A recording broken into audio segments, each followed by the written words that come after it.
Shalom, Israel. It's that time again. The ISUPK, under Commanding General Yahana, presents the Lord's 57th Annual Passover. That's right, the Lord's 57th Annual Passover, April 4th, 2026, in Houston, Texas.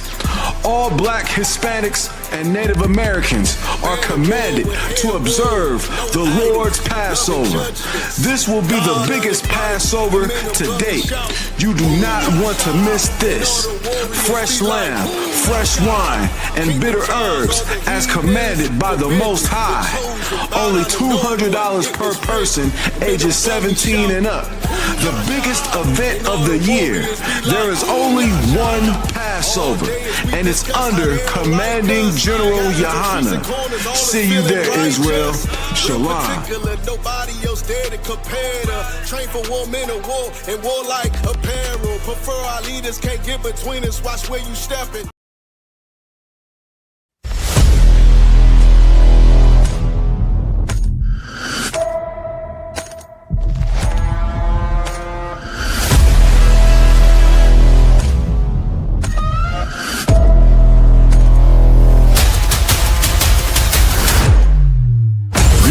ISUPK under Commanding General Yahana presents the official itinerary for the 57th Annual Lord's Passover. Kickoff. Wednesday, April 1st, the lamb slaughter from 11 a.m. Followed by fun and games, basketball, three-point shootout. Can you hit the target in the archery competition? Then let's gather together ourselves and eat some lamb. Later that night, the dopest podcasts, the Round Table of Truth, Cross the Line Radio, and Let a Hebrew Speak. All going down from 8 p.m. Thursday, April 2nd, the annual Kiddies Party. It's all going down at Slick City Action Park from 1 p.m. to 4 p.m. Followed by Scripture Breakdown Class from 7 p.m. with 12 Shield General Muhammad. Friday, April 3rd from 8 p.m. The all-black party. You know how we get down. It's all going down at the BH Ranch, Houston, Texas. Saturday from 1 to 4 p.m. we will be hosting a brunch. Then the moment we've been waiting for all year, from 5 p.m. sharp, April 4th, the Lord's 57th Annual Passover. Followed by the Feast of Unleavened Bread, Sunday, April 5th from 7 p.m. The Passover and Feast of Unleavened Bread goes hand in hand, so don't miss it. Make your reservations, book your flights and hotels now. An entire week of activities for only $200. Go to isupk.com, pay your Passover fee now. Shalom. Hey, listen, brothers and sisters, man, if you like what you hear, hit the subscribe button, man. Subscribe to this channel. And also, please, go to isupk.com and pay your tithe. Drop me some cash so we can move around this planet like we need to, man, and do the things we need to do. Everyone west. ISUPK, Trinidad and Tobago, under Commanding General Yahana. We will be live on the streets, 91.9 FM. From west to the depth till they bury me. Every Thursday from 7 p.m. Hosted by Officer Sawapya Allah and Officer Maskoya. West to the depth till they bury me. I'm one west till they bury me. ISUPK under Commanding General Yahana. Live every Thursday night from 7 p.m. on the streets, 91.9 FM.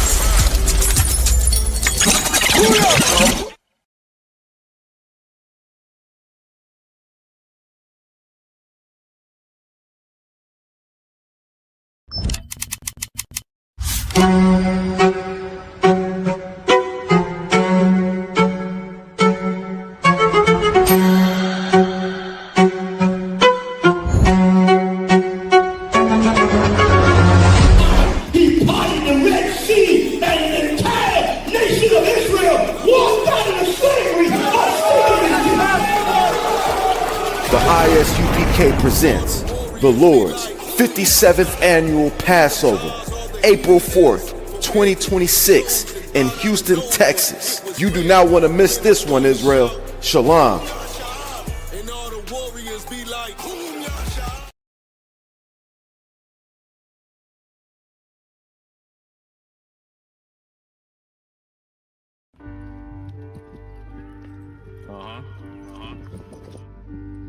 Let's get it. Let's get it. This is how you make it to the Lord's 57th annual Passover this year in Houston, Texas on the 4th of April.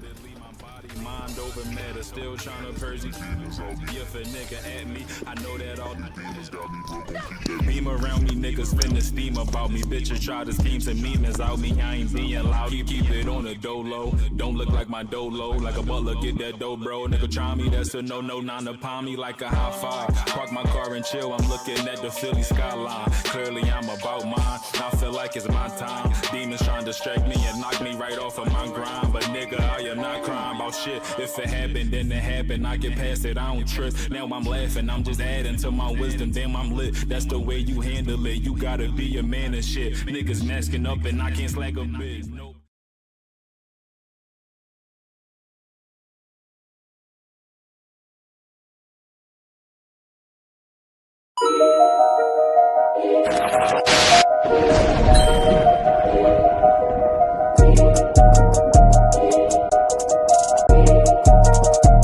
They need food, housing, clothing. They need counseling.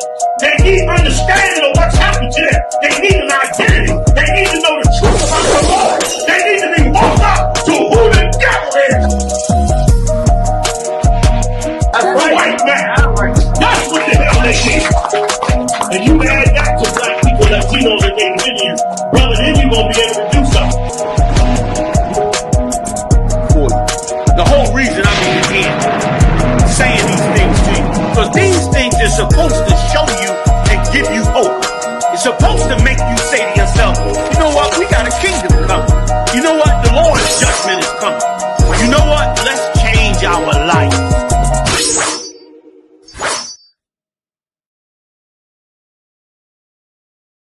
Dear hater, you for real hater? Must not be on like you say, must not be getting no real paper. One West, nigga. Dear hater, you for real hater? Must not be on like you say, must not be getting no real paper. Nigga can't have more than you, you know them niggas will still hate you. Damn. Those are characteristics in a pussy nigga nature. Talk that shit behind my back, but be on mute when it's a facial. Smiling in my face, but you can't hide all of that hatred. I'm too silent, you a snake. I see that shit a mile away. Man of war, and I'm not sorry, blame that shit on UPK. Pussy ass nigga, you a pussy ass nigga. Oh, you confused, you think pussy ass nigga. This ain't drag racing, why you got that drag with you? I'm a bad kidder, pull up with two bad bitches. Masculinity be the reason she into me. She say she loving all that big priest energy.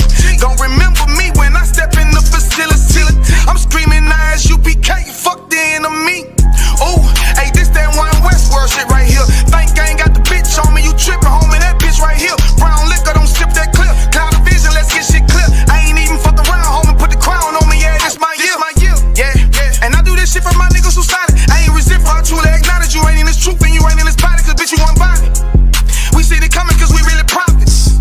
Oh, warned you about it, but you didn't stop it. A hard head make a soft fast, I guess that's why you stop with your soft ass. Hood nigga that can outclass bougie bitches who talking about class. Soon as you cut a motherfucker, they be like, why you talk to me like that? Valuable lesson. Before you judge, I will check the reflection. Real love is correct. Real love is perfection. Ain't a flaw in it, this is raw business. Brotherhood is a weapon. Fuck around and get stepped on, try to step, watch how you step.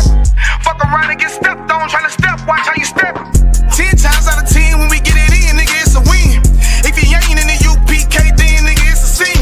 Cause it's only one body, one truth, nigga, one spirit, yeah, one God. But when the shit hit the fan, pussy nigga ran, they got in the win. When niggas saying he was down, when really the nigga switch. Niggas saying he a ride for him, when really the nigga snitch. Really the nigga quit, hey, really the nigga bitch. Yeah, and I'm just telling you the truth about it, this ain't even a diss. Yeah, this how them niggas be acting. Talking that shit like they really be bout it.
ISUPK under Commanding General Yahana presents the official itinerary for the 57th Annual Lord's Passover. Kickoff.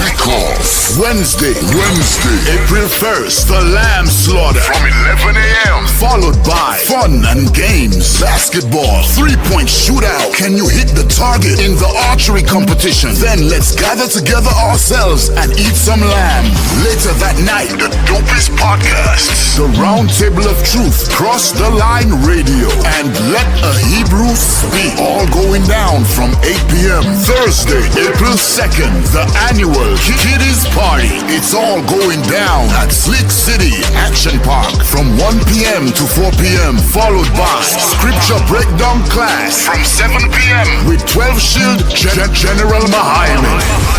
Friday, April 3rd from 8 p.m. The all-black party. You know how we get down. It's all going down at the BH Ranch, Houston, Texas. Saturday from 1 to 4 p.m. We will be hosting a brunch. Then the moment we've been waiting for all year from 5 p.m. sharp. April 4th, the Lord's 57th Annual Passover. Followed by the Feast of Unleavened Bread. Sunday, April 5th from 7 p.m. The Passover and Feast of Unleavened Bread goes hand in hand, so don't miss it. Make your reservations, book your flights and hotels now. An entire week of activities for only $200. Go to isupk.com, pay your Passover fee now. Shalom.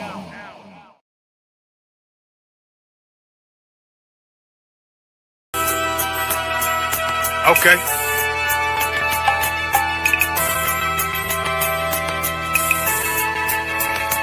Homie, I've been... There's a king that's coming back to save our people. Now, we should be preparing ourselves for the return of our king, not stuck up in these denominations and religions that's destroying our people and destroying our nation. So when we are in this kingdom and a brother or a sister is doing wickedly in this kingdom, we must tell them, look, the world is expecting you to stay docile, to stay stupid. That's what Christianity teaches our people.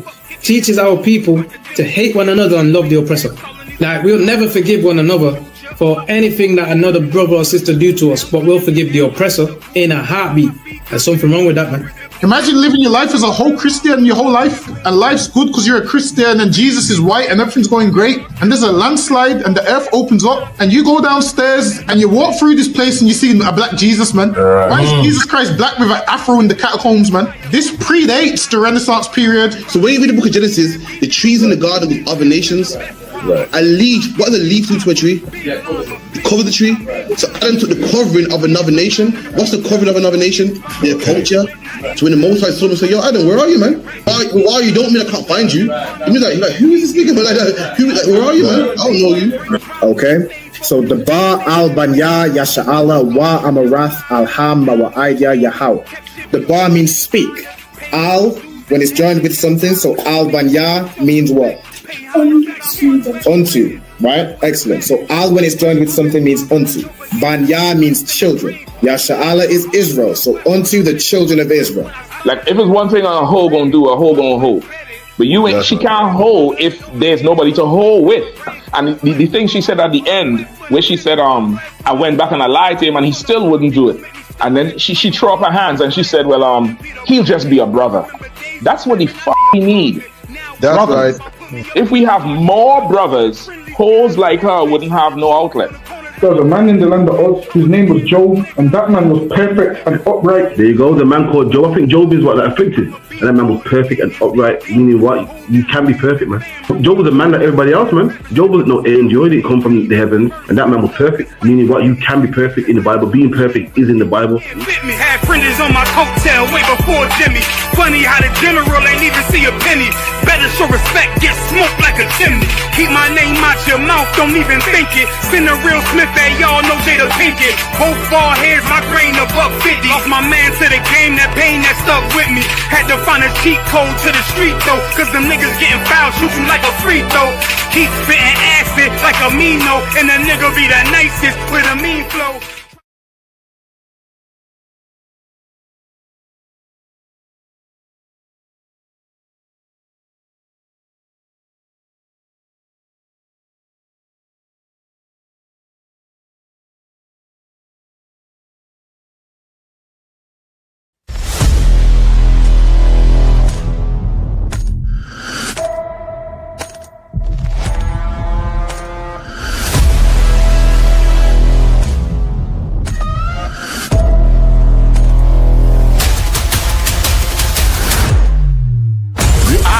ISUPK under Commanding General Yohana presents the official itinerary for the 57th Annual Lord's Passover. Kickoff. Wednesday, April 1st, the Lamb Slaughter from 11 a.m. Followed by fun and games, basketball, 3-point shootout. Can you hit the target in the archery competition? Then let's gather together ourselves and eat some lamb.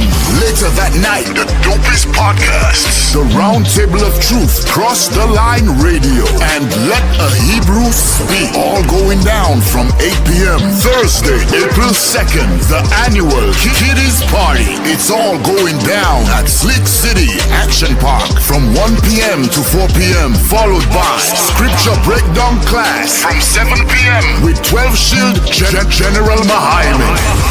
Friday, April 3rd from 8 p.m. the all-black party. You know how we get down. It's all going down at the BH Ranch, Houston, Texas. Saturday from 1 to 4 p.m. we will be hosting a brunch. Then the moment we've been waiting for all year from 5 p.m. sharp, April 4th, the Lord's 57th Annual Passover.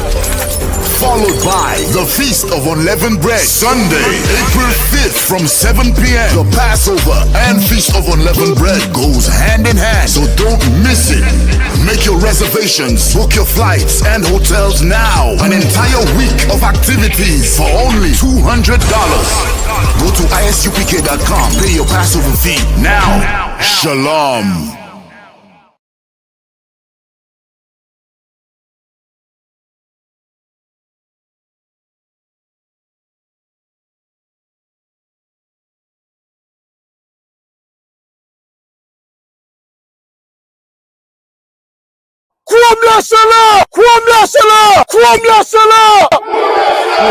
Serious, and you're looking for a Christ man, the one who anointed with the Lord, with the Spirit of the Lord, to do His will. I'm that nigga.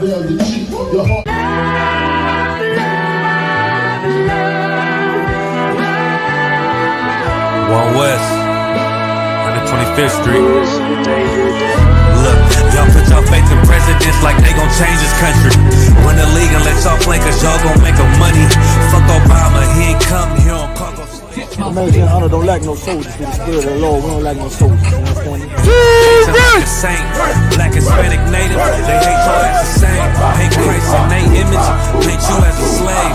God ain't all love, scriptures say he hate African soft niggas, they know we not the same.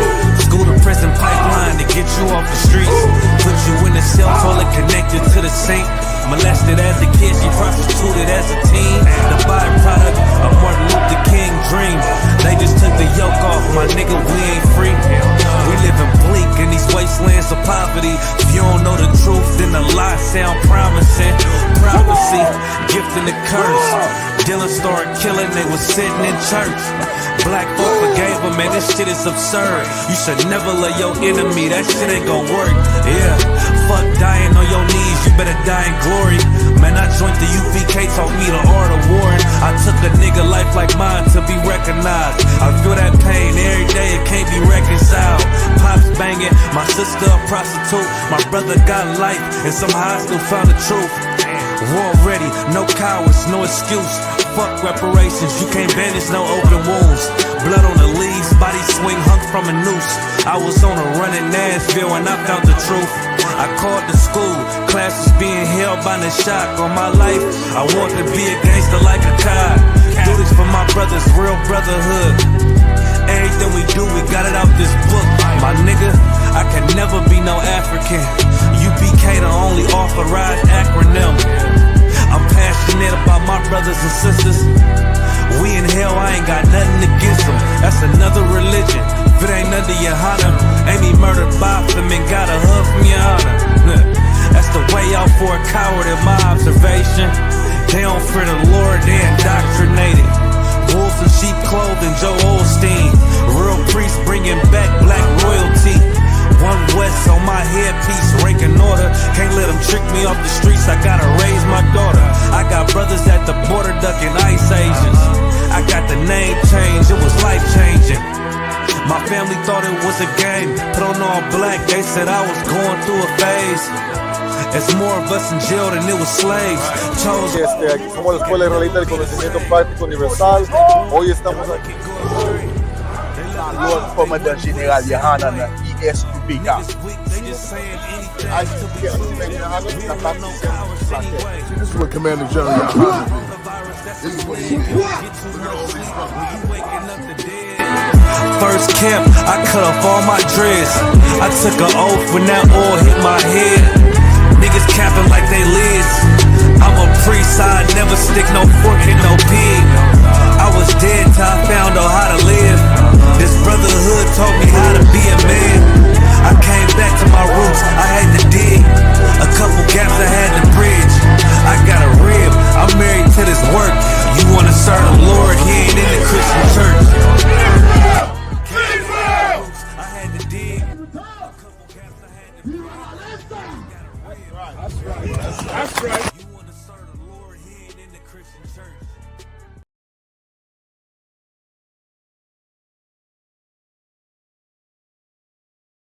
Hey, listen, brothers and sisters, man. If you like what you hear, hit the subscribe button, man. Subscribe to this channel. And also, please, go to isupk.com and pay your tithe. Drop me some cash so we can move around this planet like we need to, man, and do the things we need to do. They're one west. They're one west. They're one west. They're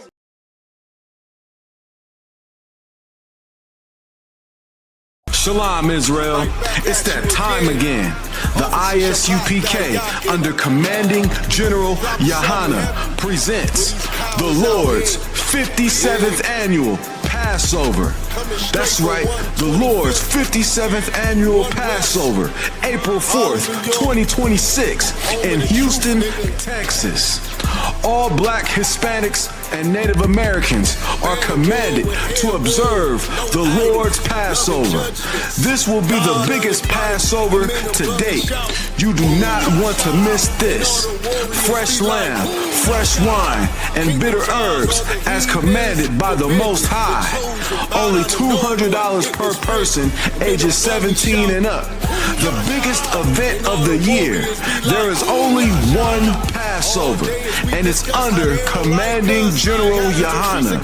See you there, Israel. Shalom. Nobody else there to compare to. Train for war, men of war, and war like apparel. Prefer our leaders, can't get between us. Watch where you stepping.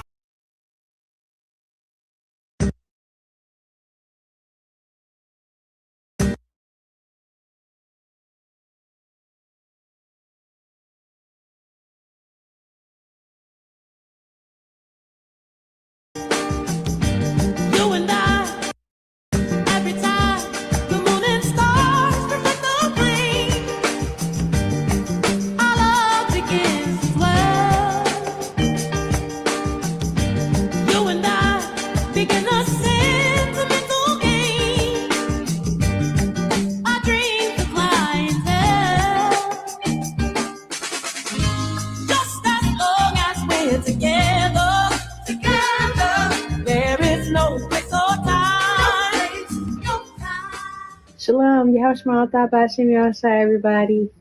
As we know, the Lord's Passover is not that far away. So ladies, you want to make sure you have your corsages in time, so don't delay. The red corsages are for our married ladies. The white corsages are for the single ladies. So make sure that you order yours today from our sisters over at Costly Array. And I pray that I see all of you at the Lord's annual Passover. Don't forget, order today from Costly Array. Just as long as we're together, there is no place or time.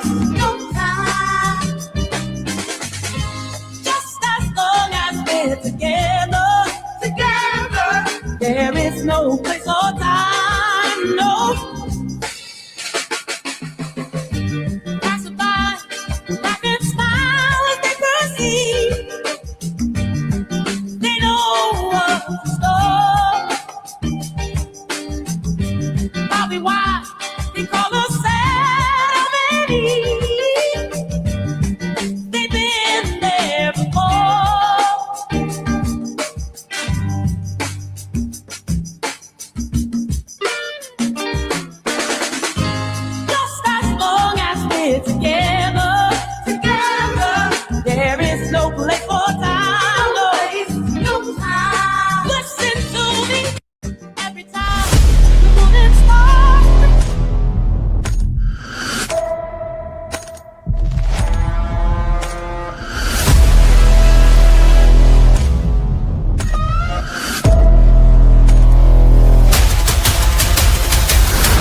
ISUPK under Commanding General Yohana presents the official itinerary for the 57th Annual Lord's Passover. Kickoff. Wednesday, April 1st, the Lamb Slaughter from 11 a.m. Followed by fun and games, basketball, 3-point shootout. Can you hit the target in the archery competition? Then let's gather together ourselves and eat some lamb. Later that night, the dopest podcast, the Round Table of Truth, Cross the Line Radio, and Let a Hebrew Speak. All going down from 8 p.m. Thursday, April 2nd, the annual Kiddies Party. It's all going down at Slick City Action Park from 1 p.m. to 4 p.m. Followed by Scripture Breakdown class from 7 p.m. with 12 Shield General Mahayim. Friday, April 3rd from 8 p.m. the all-black party. You know how we get down. It's all going down at the BH Ranch, Houston, Texas. Saturday from 1 to 4 p.m. we will be hosting a brunch. Then the moment we've been waiting for all year from 5 p.m. sharp, April 4th, the Lord's 57th Annual Passover. Followed by the Feast of Unleavened Bread, Sunday, April 5th from 7 p.m. The Passover and Feast of Unleavened Bread goes hand in hand, so don't miss it. Make your reservations, book your flights and hotels now. An entire week of activities for only $200. Go to isupk.com, pay your Passover fee now. Shalom.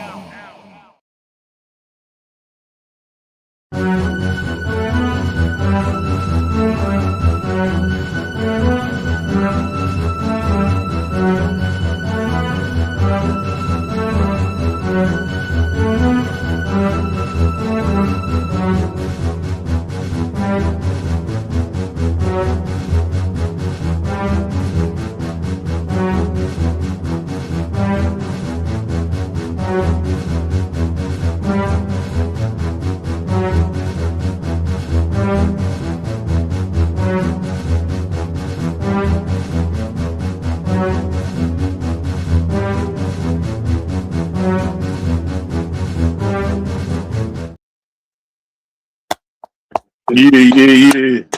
Alawapanya, Barak, Yahawba, Shimya, Shabrakatha. Yabashma Shabakathum. What's going on, sir? What's going on? Oh, man. Chuck, I love that theme song. Damn. Like it's fitting the bill right about now. You know what I'm saying? What's going on now, Doc? Like, it's fitting the bill right now. Like, we gotta update the graphics. I think so. We gotta get some World War II. We gotta get some Epstein. I'm gonna talk to somebody. Mashak, you gotta talk. Mashak, this up your ballpark. Yeah, listen, Joe, I'm gonna talk to your brother Kodash, the Valls in Detroit. You know, he barely beats himself. This is original. Yeah, he did. No, don't change the beat now. Yeah, I'm keeping the beat, but he put new images. Just bring them graphics up to date. You know what I mean? Kind of okay. So I'm definitely gonna be glad to update that shit. Get that beat there with all moves and them drones flying. Oh boy. Some rockets going off all over the place. Oh God! Like you know, when them different conspiracy theorists came out, it was very difficult to take them serious. Right. You know what I'm saying? Like it was like they were talking crazy. God. But now mainstream media is coming out with it. Yeah. And saying, yo, that Russian targeting that should change the whole war. Right or wrong? Yeah. Because the minute they start talking, I heard today, tell me, y'all get me right. I heard today they fired on Netanyahu's command center. Damn, I did not hear that. They said they don't know where he at. Yeah. But they gave the report saying he's fine. Ain't nothing happened to him and all that. But they said they hit that command center. Like, whatever them Russians got going on with them satellites, they on a whole nother level with that targeting now. They ain't just firing missiles into them cities. They hit I think yesterday or the day before, they hit their one of their main military strategic zones that was underneath a residential building. Yeah. And they said that they only got word that morning, meaning the soldiers only got word that morning that they was meeting there. And that morning, the Iranians hit them. Good night. Which means they getting mad targeting from them Russians. Remember the Russians came in and said, we're gonna help Iran target with those missiles. Right. You know, man. Hey, shalom, mighty man. Zaki in here with us. Shalom, General. Like coming in late, sir. You should make a thumb. You know, bro. Like they said, once that's there it is. They hit his offer. And is it true they killed his brother? That's why I'm trying to find the news on Zoom. But I've seen a lot of these pictures. They say his office, his where he was hit. Right. I'm trying to get the report on it right now. Like them Russians, boy. Mm-hmm. They got something in their game. I don't understand what the U.S. problem is. Yeah. Yeah, they've been playing with how to put it, the type of war games they've been on, or the war they've been fighting. It wasn't really no adversary. Ain't no adversary. You understand what I'm saying? Yeah. They had, top of the line when you fighting men who coming out a hole and hitting you. So but now they're fighting men who could, shoot a rocket back at them and hit. Yeah. Is a whole, you hear them Iranians talk, so it's like they relax. They're like they already. You could tell these people go in it for the long game. They've been preparing, because they talk them now. They said at first to say they might have at least 80,000 of the drones. Now they're saying they don't have a count. They might not have a accurate count. It might be way more than that. Which means these people are preparing to go to war with the white man for a very long time. Yeah. They know it was coming. Yep. That's crazy. Yeah. That's crazy. Yeah. Yeah. You know what I mean? Go ahead, I know if you heard also too, America went and take the THAAD right South Korea. Oh yeah, to the middle, to bring it to the middle. And them South Koreans is sour as a lime. They're sour. Oh shit. Yeah, so which means that's crazy. Joint game depleted. Not only that, it leaves South Korea wide open to attack by North Korea. Yeah, basically. You know what I mean? Like they starting to hey, shalom, Cap. Yabashakata. Shalom, General Yahweh. Shema Shabakataw. Good to see you, warrior. Yes, sir. Likewise, sir. Did you make it down to Houston all right? No, I'll be leaving. I'll be leaving tomorrow evening. Oh, okay. Most High Christ. Come on. Wow. And that gonna cause them to now complain to America like how it was with Saudi Arabia, because if they're wide open and they ain't getting protected no more, then they're gonna start to act like America had to come in there. Same thing like how Saudi Arabia doing, which is gonna get them more. They're gonna be under more pressure. And like you said, like Nine Doc was bringing out, that's crazy. Yeah, they actually took it. That's it right there, right? 2026, the U.S. withdrawing key missile defense systems, specifically Patriot interceptors, and component of the Terminal High Altitude Air Defense, or THAAD system, from South Korea to the Middle East to replenish stocks used in the war against Iran. This redeployment has raised concerns regarding South Korea's defense. Damn, and readiness. That is insane. I don't know if the U.S. trying to deplete its stockpiles, but it ain't looking good. And we was all wondering when Russia was going to do something. And it looked like, you know, man, he decided he's ready to do something. And damn, he getting them good. Yeah. Yeah. And that's why, you know, they're getting hit good too, because the oppressor, you know what I mean, like the news, why look at this, like, you know what I mean, I look at what he hitting. He started hitting oil refineries.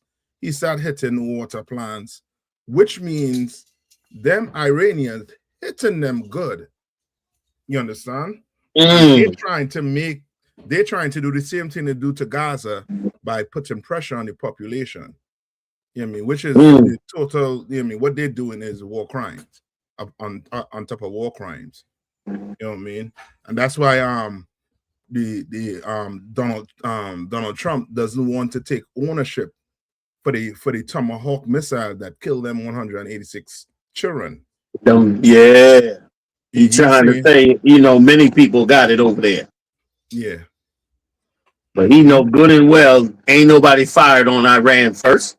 That was the first hit. Yep. And blew up them kids.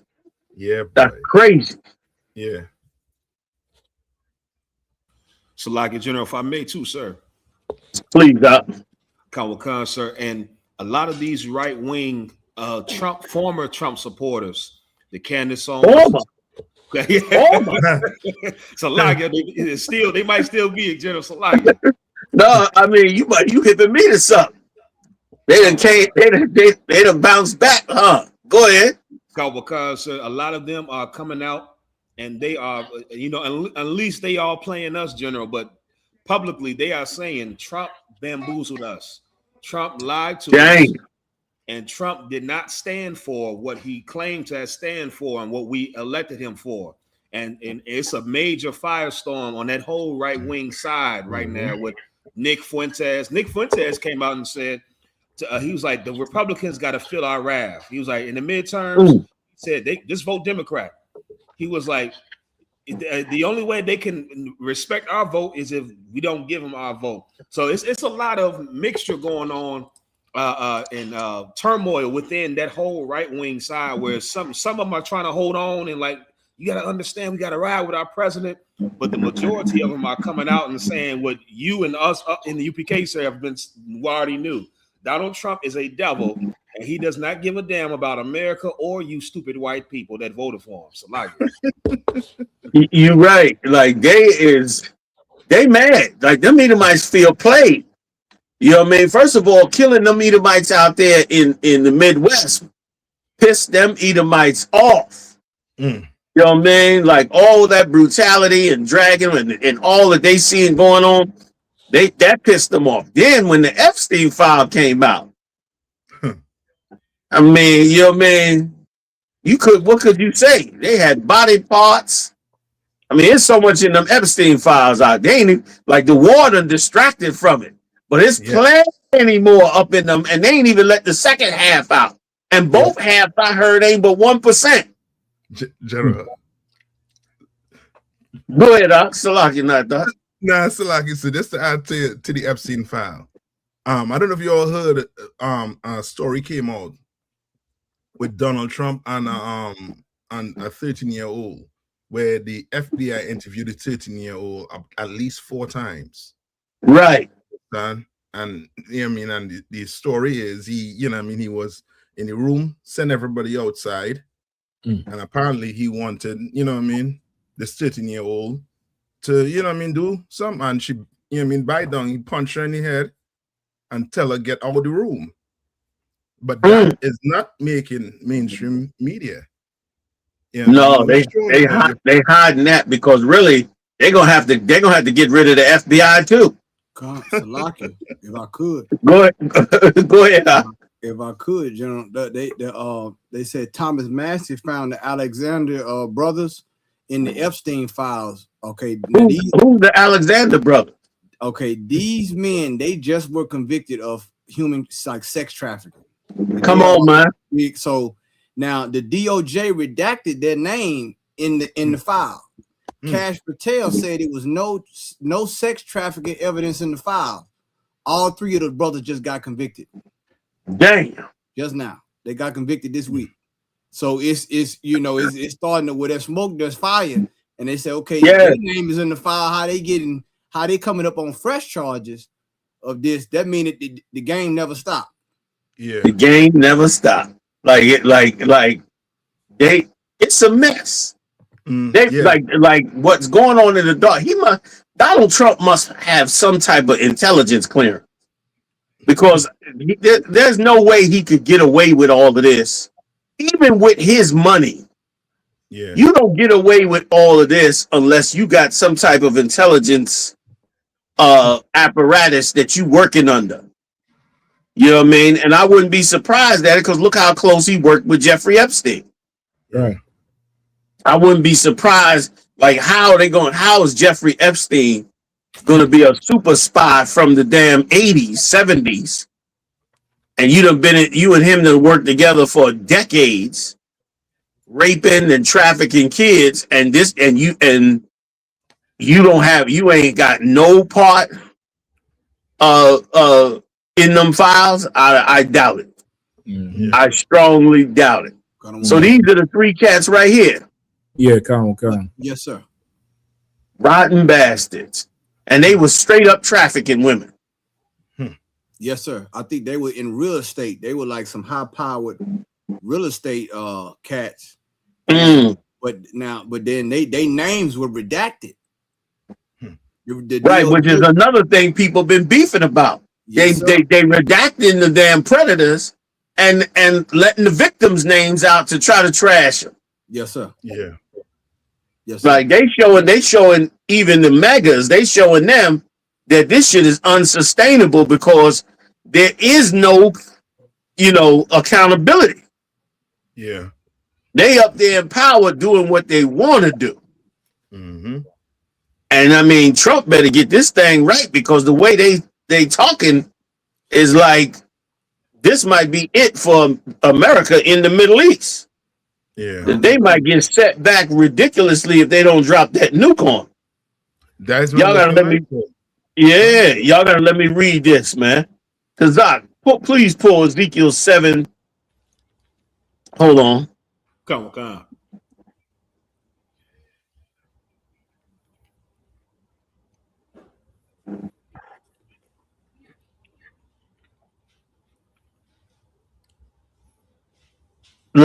Oh boy, it's three good ones. But let's do 19 and 20. How about that? Come on, sir. Ezekiel chapter 7, verse 19. They shall cast their silver in the streets. They're going to cast their silver in the street. They're going to try to use this money out to try to get back out of this hole. Mm-hmm. Watch it. About a second, all them government programs, all that austerity bullshit they was trying to do, it's about to get totally reversed. These gas prices go up another notch. He going to be cutting checks like he did in his first term. Right. Yeah. They're going to be cutting checks, signing off on stuff, giving a pass, all that. You know what I mean? Tips money. Remember, I think he said that they'll no longer tax the tips. Mm-hmm. Isn't that what he said? Mm-hmm. He get ready to chill on all that stuff. All right, go ahead. Kawakan. And their gold shall be removed. They're meaning their gold gonna be removed. Meaning you about to see this stock market go down. If it don't go down on this round, it will go down. Right. Either the next round or whenever it's time. Is that the stock market? The gold is going down. Go ahead. Kawakan. Their silver and their gold shall not be able to deliver them in the day of the wrath of the Lord. See, they rich now. Powerful, own multi-corporations, wealth coming across everywhere. That money and power fooled them into believing that they was untouchable. Yeah. Fooled them into believing we ain't the Department of Defense no more. We the Department of War. Want to go back to the fantasy days of the Roman Empire. Right. The Lord turned around and said, damn that. You know what I mean? This silver and gold ain't gonna deliver you in this day. That's right. And it is not delivering them in this day, brother. That's right. Like they got to get that shit together. Go ahead. Kawakan, they shall not satisfy their souls, neither fill their bowels. Meaning they ain't gonna get the things that they seeking to get. Their soul ain't gonna be satisfied. Right. They want to conquer every damn thing on the earth. But this was promised to us to be led to the Third World War. That's right. You know what I'm saying? This is going to be led to the glittering spear. Go ahead. Kawakan, because it is the stumbling block of their iniquity. Damn, which is heavy. The Lord said it is the stumbling block of their iniquity. Like their love for this gold and this wealth that they want, it's going to get shut down because it's the stumbling block, man, of their wickedness. Like you had us in slavery all these years. And didn't even consider anything. And if I could, white people are dumb in this respect. Like white people ain't realize that treating black people bad and passing laws for blacks and Latinos to get further brutalized open the door for the rich to use them laws to brutalize them. Right. Like they went border, get these Mexicans out of here. Donald Trump said, no problem. Put the ICE agents on the street, and white people got treated like shit. That's right. That's what they called for. They hated the Mexicans so much they died on the streets. Hated the Mexicans so much they businesses and ranches and the very things that were in their families for generations. Because of the Mexicans, they lost it all. What a dumbass. Because the anger and the hatred they have for everybody else made them pass laws that were able to be used against them later on. That's right. It was ridiculous, man. And so now they stuck. And the Lord said, it's like a curse of their iniquity. Was that the end of 20? No, we didn't get to 20 yet, sir. Go ahead. Verse 20. As for the beauty of his ornament, he said it in majesty. Right. He said America's like in majesty. Look at our weapons. Look at our power. Look at how rich we are. Look at Trump Towers. Look at all Mar-a-Lago.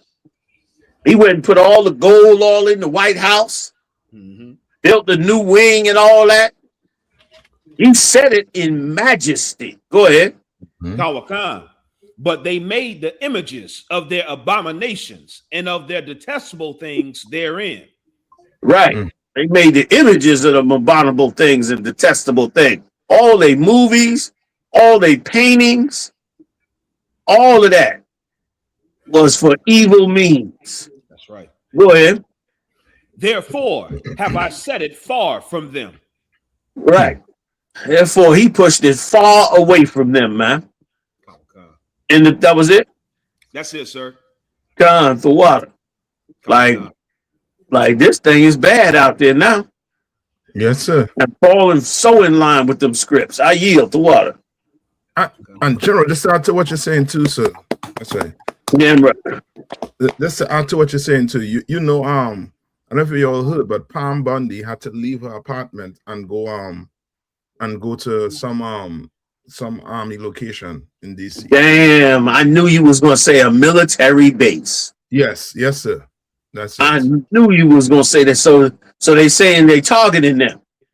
Well, she gained threats. Yeah, and she's the one that was the head of Homeland Security. You got a picture of her, shot? If you do, bring in. Did somebody else join us? Who's that down there? Hey, Sean Chupata, sir. Hey, what's going on, mighty man? I'm too out, sir. That's what's up. So Christy Nomis is the Homeland Security. Okay, who's Pam? Which one is Pam Bondi? He's the Attorney General. They all sound like, Barbie. Barbie Boo Boo. See ya, man. Yep, Carson. They said, you remember the movie, the tapes that the cat used to put out, Girls Gone Wild? That's how all them broads look. Yes, sir. All of them look like the girls gone wild. You know what I mean? That's their audition, sir. That was their auditioning role right there. So. So which one is this? This isn't. Who is she? This is this one here, sir. Oh, okay, she the one went before the Senate and got nasty with her. Yeah, that's her. They making her pay, huh? So she okay. So she just had to move because she getting threats. But why her? Why are they threatening her? Because of that, or read on if you don't mind, Salakia. Because it'd be interesting to know why they threatening her. It says Pam Bondi facing cartel threats. Move to military base for safety. Cartel threats? What does she have to do with cartels? Because like if you are worrying, if you all could pull a story with it, because I don't have this on the list. And what's her position again? She's the attorney general. Yeah. Huh? She's the attorney general. She's the attorney general. Maybe she's prosecuting her. Also, they could be ramping up to invade Mexico because you remember the whole thing with Nancy Guthrie. If you notice, that shit is out the news now. They don't know if that bitch right or in space. Wow, they never found her, right? Yeah, they ain't saying they never found her, but the daughter, the one who's the newscaster, came out and said the family has accepted that we may never see her again. Damn, they told her to shut the hell up. Yeah, but the last set of stuff was that somebody in Mexico had seen her and was giving them information. So this could be them, probable cause to go into Mexico. I got you. Lock up to lock down the whole zone. They I got you. Now they're gonna go Mexico. Now they'll have the whole 360 on the Western Hemisphere. This could be that. This could be Brother, that. This is crazy because they went into Ecuador already just recently. Damn. Yeah. I mean, it was so hush hush. They barely mentioned it. So lock it. Go ahead, Kush, and it's crazy because a lot of people starting to come up missing as far as like high ranking people because the retired Air Force Major General he went missing for 2 weeks. The FBI is looking for him now. You know what I'm saying? He's a retired Major General in the Air Force, and he went missing for 2 weeks. So it's getting real, and they said this cat here. He was commanding, like he was dealing with like stuff with space and stuff like that, like UFOs or what they consider like space, space frontier. This cat missing. Dang. Let me see if I can find his name. They probably knocked him off too. Neil McCaslin. Yeah, Neil McCaslin. See if you find a picture of him, man. Yeah, come on. So I have him right here. There you go. The silver alert. Salaki. Dang. How the hell he go missing? Good night. You know what I mean? I got the story too on this Pam Bondi, sir. Okay, hold on a second. Was that Nebraska, Mashak? Oh, Salaki. This is Bernalillo County. I'm trying to see exactly where it is. He might be coming to you now, like that's crazy. Let me pull another image of him, so I could probably find where he at. That's crazy. So That's he's missing also. So they really, I know they moved a lot of people to the military bases. And correct me if I'm wrong, the FBI also issued a warning that the Iranians might hit in California. Yes. Right? Yes, sir. Sir. Crazy. So like I'm looking for. They said we ain't seen the president in the last 48 hours, and you know something gonna happen when they can't contact him. I'm waiting for that day. That happened. I mean, he done went in the bunker. Now it's on now. Right. You know what I mean? They might be a little scared of Rocket Man over there. Rocket Man watching this bullshit. Yeah. And he don't give a damn about all them North Koreans. He just sacrificed the whole lot. Right.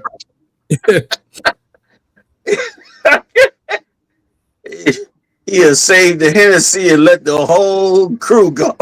Right. You know what I'm saying? Man, this is something. So these people, yeah, go ahead, Slaki. No, just saying the missing general. He lived in New Mexico. Okay. They say he left his home. He left his home one day, and that was it. And so it could really, what you say. Yeah, it could well be what you saying, where they don't get the text or the call or the yellow bird show up and they know exactly where to go and drive because the ship is down. Right. A major general like that cat knows stuff, man, that's on the highest levels. You know about stuff out that they ain't talked about since the 50s. Right. Go ahead, because you know what? I'm sorry. Go ahead. I don't mean to cut you off, sir. So like, no, go ahead, Con. Go ahead. He probably know where all them silos at and everything. He probably got them cats like that. They've been around like that. They know a lot. They know a lot. A lot of these new cats coming. They don't know what they know. Yeah. You know what I'm saying? I don't want to come. Yeah. You know what I mean? Ooh. Go ahead, Kazak. Kawakan, sir. Man, you got Q up in there. Big shout out to General Q. Shalom, Mr. Q, you know you can join us if you want. I don't know if your system up. But go ahead, Kazak. I'm sorry. No sweat, sir. No sweat. Bondi moved to heavily guarded military base amid cartel threats. U.S. Attorney General Pam Bondi has reportedly been relocated to heavily guarded quarters on a military base in the Washington, D.C. area after receiving threats from drug cartels and individuals upset over her handling of the files related to sex offender Jeffrey Epstein. Her handling of the files? Right. I'm lost. Why would the cartels come after her based on her handling of the files?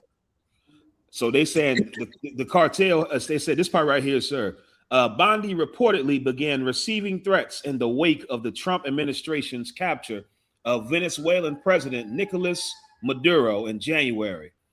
Oh, okay. So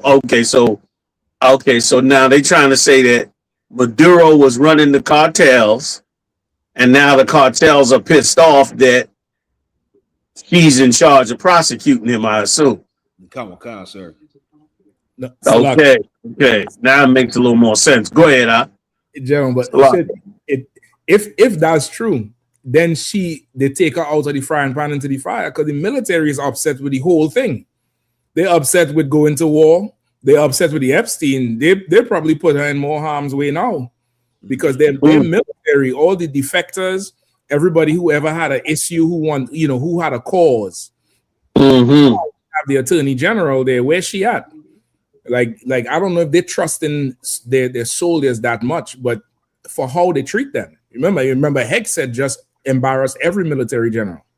It pissed them all off. More than likely, they got her hidden on that base. You could best believe that, wherever she at, it's not visible. You know what I mean? They brought her in some vehicle with blacked out windows, suitcases in the back, drove into some garage or hangar or something. Right. And that was the last you saw of her. Either took her up out of there on a chopper or on a plane, slid her to another base, brought her in quietly. And that's the last you're going to see and hear from her until she's ready to come out. Right. Which, all of this stuff that they creating is really going to change the face of America. Anytime you got top White House officials having to be taken to military bases, that's unprecedented. That's right, sir. You know what I mean? The Attorney General in the United States was always above any kind of attack unless it's just a ruse. Like they was always like the Attorney General in the United States never had to worry about, I'm sure he got, minor threats or whatever, but I'm sure he never said I better pack up and go to a military base unless I'm just unaware of what goes on. But I've never heard of them having to do that to the Attorney General. Nah, man, that's like what they do in Colombia and places like that. Right. They threaten judges and so forth and so on. Yeah. You know what I'm saying? And it starts to sound like that cartel leader that they killed in Mexico that blew up his house is starting to sound like he might have been tied to Maduro in the whole situation. And they feeling like, and that's another thing too, man, about the mystique of America is fading. Like people are not. It was a time when you if they blew up your cartel leader, that he ain't just blew up your cartel leader. But now they're a lot like they're getting very froggy. They're getting very like, yo, we could come up against them. They made a movie about it. I forget the name of that movie. Clear and Present Danger. Remember that movie? Come. They made that movie where they bombed the cartels and took the money, and the cartels somehow got caught up into them. They sent the American troops in there. Like this is like art imitating life, or rather life imitating art at this point, where it's starting to begin to look like the art is trying to catch up. Because what it sounded like is people are not afraid to threaten and attack the United States, and with good reason, because Captain of the Idiots is in charge. Right. Like, you know what I mean? You put a dumbass in charge and people start to think we could just, we could do something here. They might be dead wrong about it, but you know what I'm saying? They ain't gonna feel no kind of way. They watching everything. Everybody is seeing everything all over the world. Them Epstein files is front and center with everybody. Right. Even Iran, even the Iranians were talking about it. When they was interviewing the Iranians, and the Iranians were talking about whether or not, how the war was going to go. And they were like, listen, this guy, he got caught eating people. These are cannibals. Damn. You know what I mean? They were saying it in their language, but the translator was translating it like, these people are cannibals, man, and they rape babies and blah, blah, blah, blah, blah. We can't just, let them do what they want. And they came out with that, man, and it was ridiculous. I yield, Salakia. Come. I'm looking for that video with them talking. Yeah, about you might be able to find it. Then after that, we should go ahead and hit the story. Because it's nothing but good news. I mean, I don't want to say good news, but it's nothing but news coming out of that Middle East now. Right. They're doing their best to hold up that Wall Street. Right. Yeah, I have one here. So if you want it, they're likening the whole bombing of the school to Epstein Island. Dang. Wait a minute, the Iranians are? Yeah, they're saying. We gotta see that. Yeah, they're making a comparison to Epstein. Yeah. Let me see. Let me know if y'all could hear the volume. Loud, sir. Okay, hold up 1 second.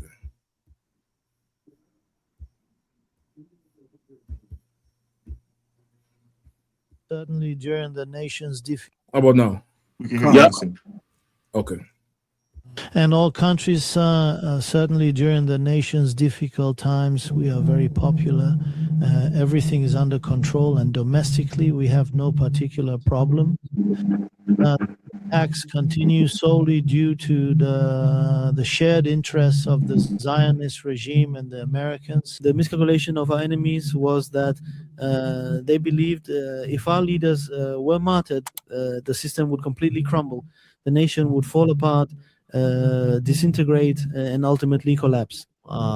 It's been announced that a new leader will be declared by next week. Based on our figures, over 800 people have been martyred so far. The Zionist regime, you yourselves know that they are severely concealing the true number of their casualties. In an operation which was carried out just yesterday, one of the American military installations that was manned by 160 troops was subjected to an assault. Around 40 individuals were reported killed. You must be following the news from the media outlets. As I mentioned to you, we were able to attack approximately more than 27 American military outposts in the region with our own cruise missiles and our own hypersonic missiles. One of the things that used to happen on this island was that children, especially young girls who had been brought there from various places, were sacrificed for the spirits of demons. They were brutally murdered. They would subject them to sexual assault, and then they would proceed to murder them. This robot is a member of Russia's Red Group. And what they truly believe, what they are absolutely convinced of, is that for the sake of their own future, for the achievement of their success, and for the advancement of their work, it is absolutely essential that a significant number of children be sacrificed. And I think that the Zionist regime of Israel. So that's what he's saying there. He's saying that the significant number of children that sacrifice is the young girls in the school, and as it's just man. He was saying, remember, this is what went on that island. On that island, and like since they can't do it again, this is what they'll do. They'll bomb them instead. Yeah, kind of. Wow, that's a hell of an accusation. And man, I can see how he could come to that.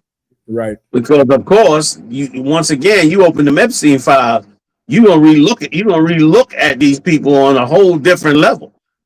You can be looking at them sideways you know what I'm saying? And so of course, they probably said, yo, you know what I'm saying, this is the same thing, which, you know what I mean? Somebody's gonna have to explain why one of the first missile attacks was to kill all these young girls in a school.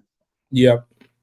Like we got a lot to learn about the small hats, way more than I thought we did. You know, we used to joke about them being, sacrificing and doing all kinds of stuff, but it's more to this Talmudic life that they live that we not up on, man. We were looking at the Arabs and looking at Muhammad for having a young girl and all that. These people here is going all the way left with theirs out. And let me tell you something, Mark. When I was over there in Israel, they had a lot of weird temples that were like Jewish temples, but not Messianic. You know what I mean? Like mystery type temples with these light blue doors. They had a few of them around the city. And I mean, we asked about them and they tried to explain it to us, but we were like oh, well, nah, we good, we cool. Because it was so weird. And I look back now, I wonder about them schools and them temples because they were off the main, religion. It's crazy, man. Salakia. How you? That's crazy. I got the Salakia. It's then I feel we had to develop the technology to just pull the images out of your mind, because they're all on Google. Everything you're talking about, you could find the damn thing right there. Right. We gotta run a program. We gotta run a program like there it is. I saw that in person. Okay. Now, do they describe that? Do they say what this temple is, Mashak? Okay, no, the caption underneath it says, check out 15 of the coolest doors in Israel. So they I guess they're trying to market it like it's a wonder. It's a, right. Wonder in the landscape as you go there to tour. You know what I mean? Let me see if I find more. I don't know if there's more. So lock it, Cap. Please. I could. That door remind me of that series Game of Thrones when that girl went to see the many-faced God. When she went to see the many-faced God, it looked just like one of them doors. It's like, you know what I'm saying? Salakia. It probably is. because that's what it was like. See if you can look up. See, there go another one. Right, and the Israeli flag is right over it. So if anybody thinks this is not Israel, that's the flag. And you see how there ain't no sign in front of them. Right. Is dead bolted shut. Is saying don't come here. This private. Now remember, before all of this war and all this happened in Israel, and that's the old city. You go in the old city, it's thousands upon thousands of people there coming, like during so-called Easter to worship all their Christianity, all the Jesus, the whole walk, and temples all over that place. At least it was. I don't know if it is now because I hear they trying to get rid of Christianity over there. But I mean, General, so what is going on? Come on, don't tell me you found it, shot. Okay, I got that right here, sir. There's a description here, sir. Come on. I'm telling you, man. Like you go down the rabbit hole with these small hats, you got to find something that's insane. Go ahead and read it, because I then come back to yours. Jewish temples and synagogues with light blue doors, especially common in Safed, Israel, use the color to symbolize heaven, divinity, and to ward off the evil eye in Sephardic tradition. See that? That's already a little weirdo stuff. Go ahead. Kawakan. These iconic, often historic, blue painted doors are a staple of Jewish mysticism. Of what? Of Jewish mysticism. You know you gotta look that up next. Go ahead. Kawakan. Reflecting the spiritual, ancient atmosphere of the city. See that? There's something going on behind that door that is unholy. Yeah. You know what I mean? Yep. You got more? Kawakan. Safed, Israel. The old city is famous for its narrow alleys filled with synagogues and homes featuring sky blue doors and window frames representing a connection to the divine.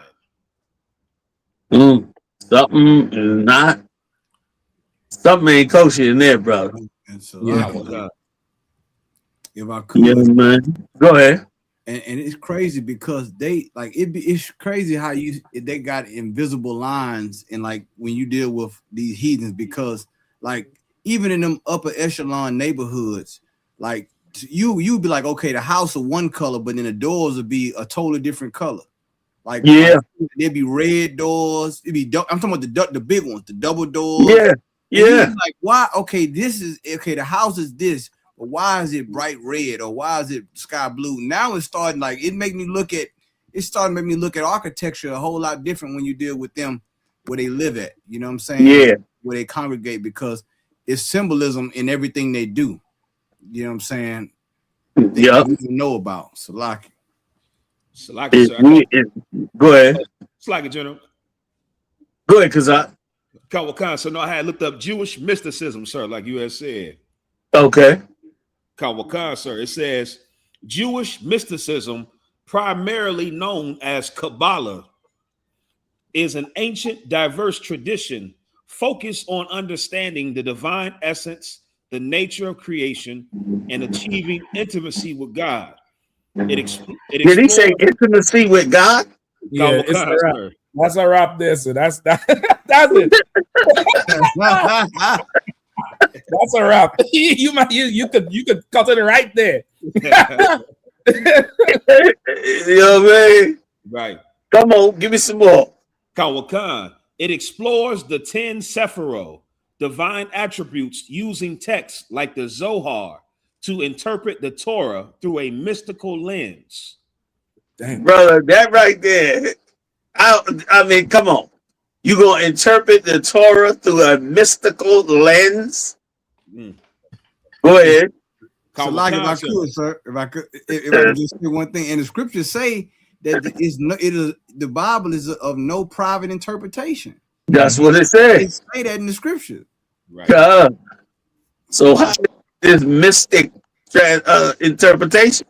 Right. Go ahead. General, So like if I could too, like how in our law, where that Deuteronomy 23:17, where it said there shall be no whore or sodomites of the sons and daughters of Israel. In the Hebrew, that's the temple prostitutes, like where the Roman Catholics get the acolytes from. The Greeks had the igogi. So who knows if this mysticism to connect with the Lord, you need to be pure and innocent. So you had to get this pure and innocent child, which is that whole Epstein thing, because Epstein Island had the big blue yes, door. It did. They had the blue temple. You got with the 2 blue doors. It's exactly the same. Salaki, that was it. Salaki. Damn, get a picture of Epstein Island temple, huh? Damn. That don't tell me they behind them doors. I passed them doors out. I spoke to one of them with the door open. We talked to one of them that tried to explain that bullshit to us, and we was like, "What? Nah, we cool." We just was like, it was so many religions over there. We just moved on like it was just another one. But I see that might have been the religion of eating, because it got to be something religious with eating them babies. Right. Mm-hmm. Go ahead. Somebody, let's take and see if we can get a picture, Mashak, of the temple on the island and see if it's got the same blue doors. These doors here, they look like glass from the other images, but it has some kind of blue hue on them. Okay. Blue hue on them. I see that there. Something about that is not right. And what is that gold statue at the top? Come on. Like whatever went on in there, brother, it was demonic. Yeah. But I heard they could lock this from the outside. The locks on this was from the outside, not from the inside. So you could get locked in it. Wow. That's what I heard. I don't know how true it is. I think this is the side of the temple, though. This ain't the front. Okay, let me see if I find the front. I think has wooden doors. Those are like windows in the middle and the back. 1 second, so let me see if I pull up. If you could get it. Like it's some weird shit. Even them red lines in the front. You see them red lines? And what are all those little things on the ground? Look like different candles and all that. Sawap, y'all up in here with us. Shalom, Sawap. Yabashu Shabakata. Yes, he in here too, sir. Sab G as well? Come, sir. He's on too. Come, shalom, sir. Yabashu Yabashu Shabakata. What's going on, mighty man? How y'all doing? Good to go. That's what's up. Come on, y'all got to get some of this here, man. This temple here.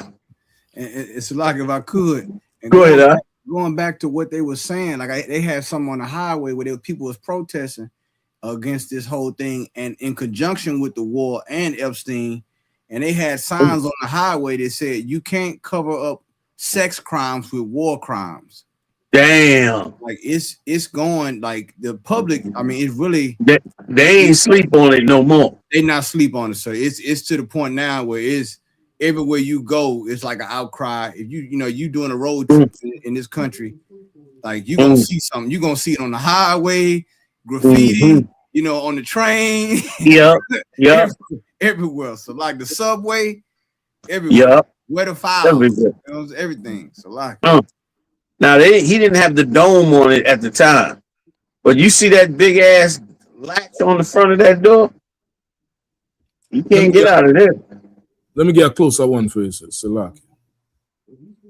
If I could, sir. Please, Salaki, sir, if I could. It's amazing to me that the evilest places on earth, they always have a temple there. You have to have a temple because you have to be worshiping some evil god that inspires you to do such evil. I mean, even in the movies, every evil movie I've seen, there's a temple there. Right. So, like it, General, if I may, too. Please, Kawaka, and just to piggyback on what Officer Williams said, I think it's a direct the UPK been saying this. There's a direct correlation between all of these temples, these churches, and the Black and Hispanic community, and all the evil going on in our community. And General, I remember I was in a world and I seen the tape of you in DC, and you said you want to fix the Black community overnight. You shut down the churches. And that was mind blowing because I never put 2 and 2 together that this is directly correlated to the problems. Like we have looked at every other thing to blame, including ourselves, except these temples, except these churches. I mean, I remember living in Harlem, right? I was living in Harlem, and Tawada for that too. That was a hell of a step to make that statement. You know what I mean? But I remember living in Harlem, right? And when I was living in Harlem, Harlem was absolute hell. Crack was big. It was out on the streets. Prostitutes was walking up and down the neighborhoods all night. Drugs being sold everywhere, shootouts, people going to jail, all that, right? Now about let me see, about one block up and one block over was a huge Catholic church. And because there wasn't that many black people that were Catholic, this church, this giant church, sat here, you know, pretty much unattended most of the time. I'm not sure about Sunday. I think maybe Sundays when they had people in there, but it was not a popular church. But brother, that church was immaculate all the time. That church never got touched, harmed, broke into, a glass broken, nothing. That church sat there in perfection throughout the utter madness that went on in Harlem. Right. No trash was thrown at it. No trash was even dropped in front of it. People was passing that thing, going, doing this shit all damn night. But nobody desecrated it in any kind of way. And I always used to look over at it and say, damn, this place nobody messes with. Meanwhile, everywhere else is trash and broken cars and filth and all kind of madness going on. But you walk past this building, it's almost like it got quiet all of a sudden. It was crazy how they had it. But that was the mystique of that damn religion on our people. Right. Like we had so much respect for it, like you bring it out, that we wouldn't even breathe on that damn place.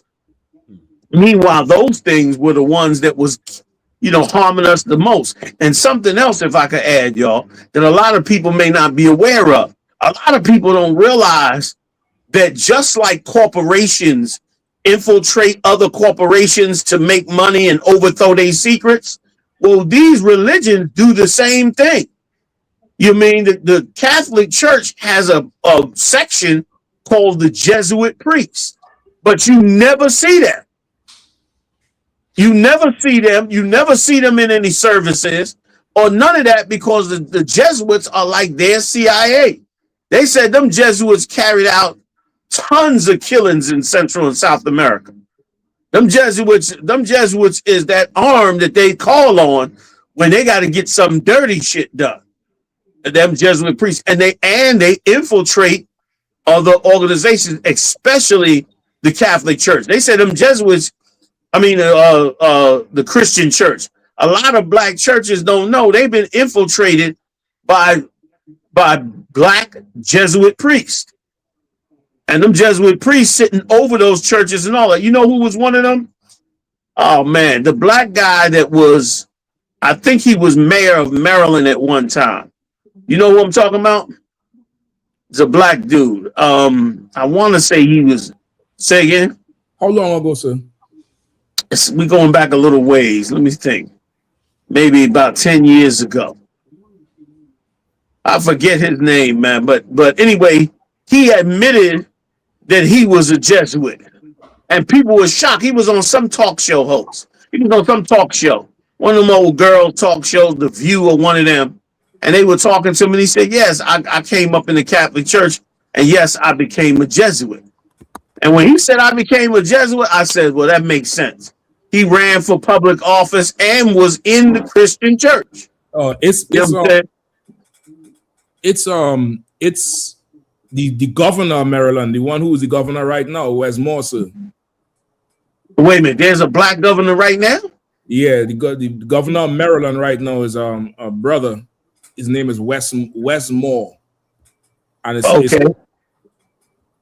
And is he saying he is a Jesuit? Yeah, he said, okay, let me get the Brother, that's incredible. That means they've been running Baltimore for at least a decade. This in here? Kind of one concert.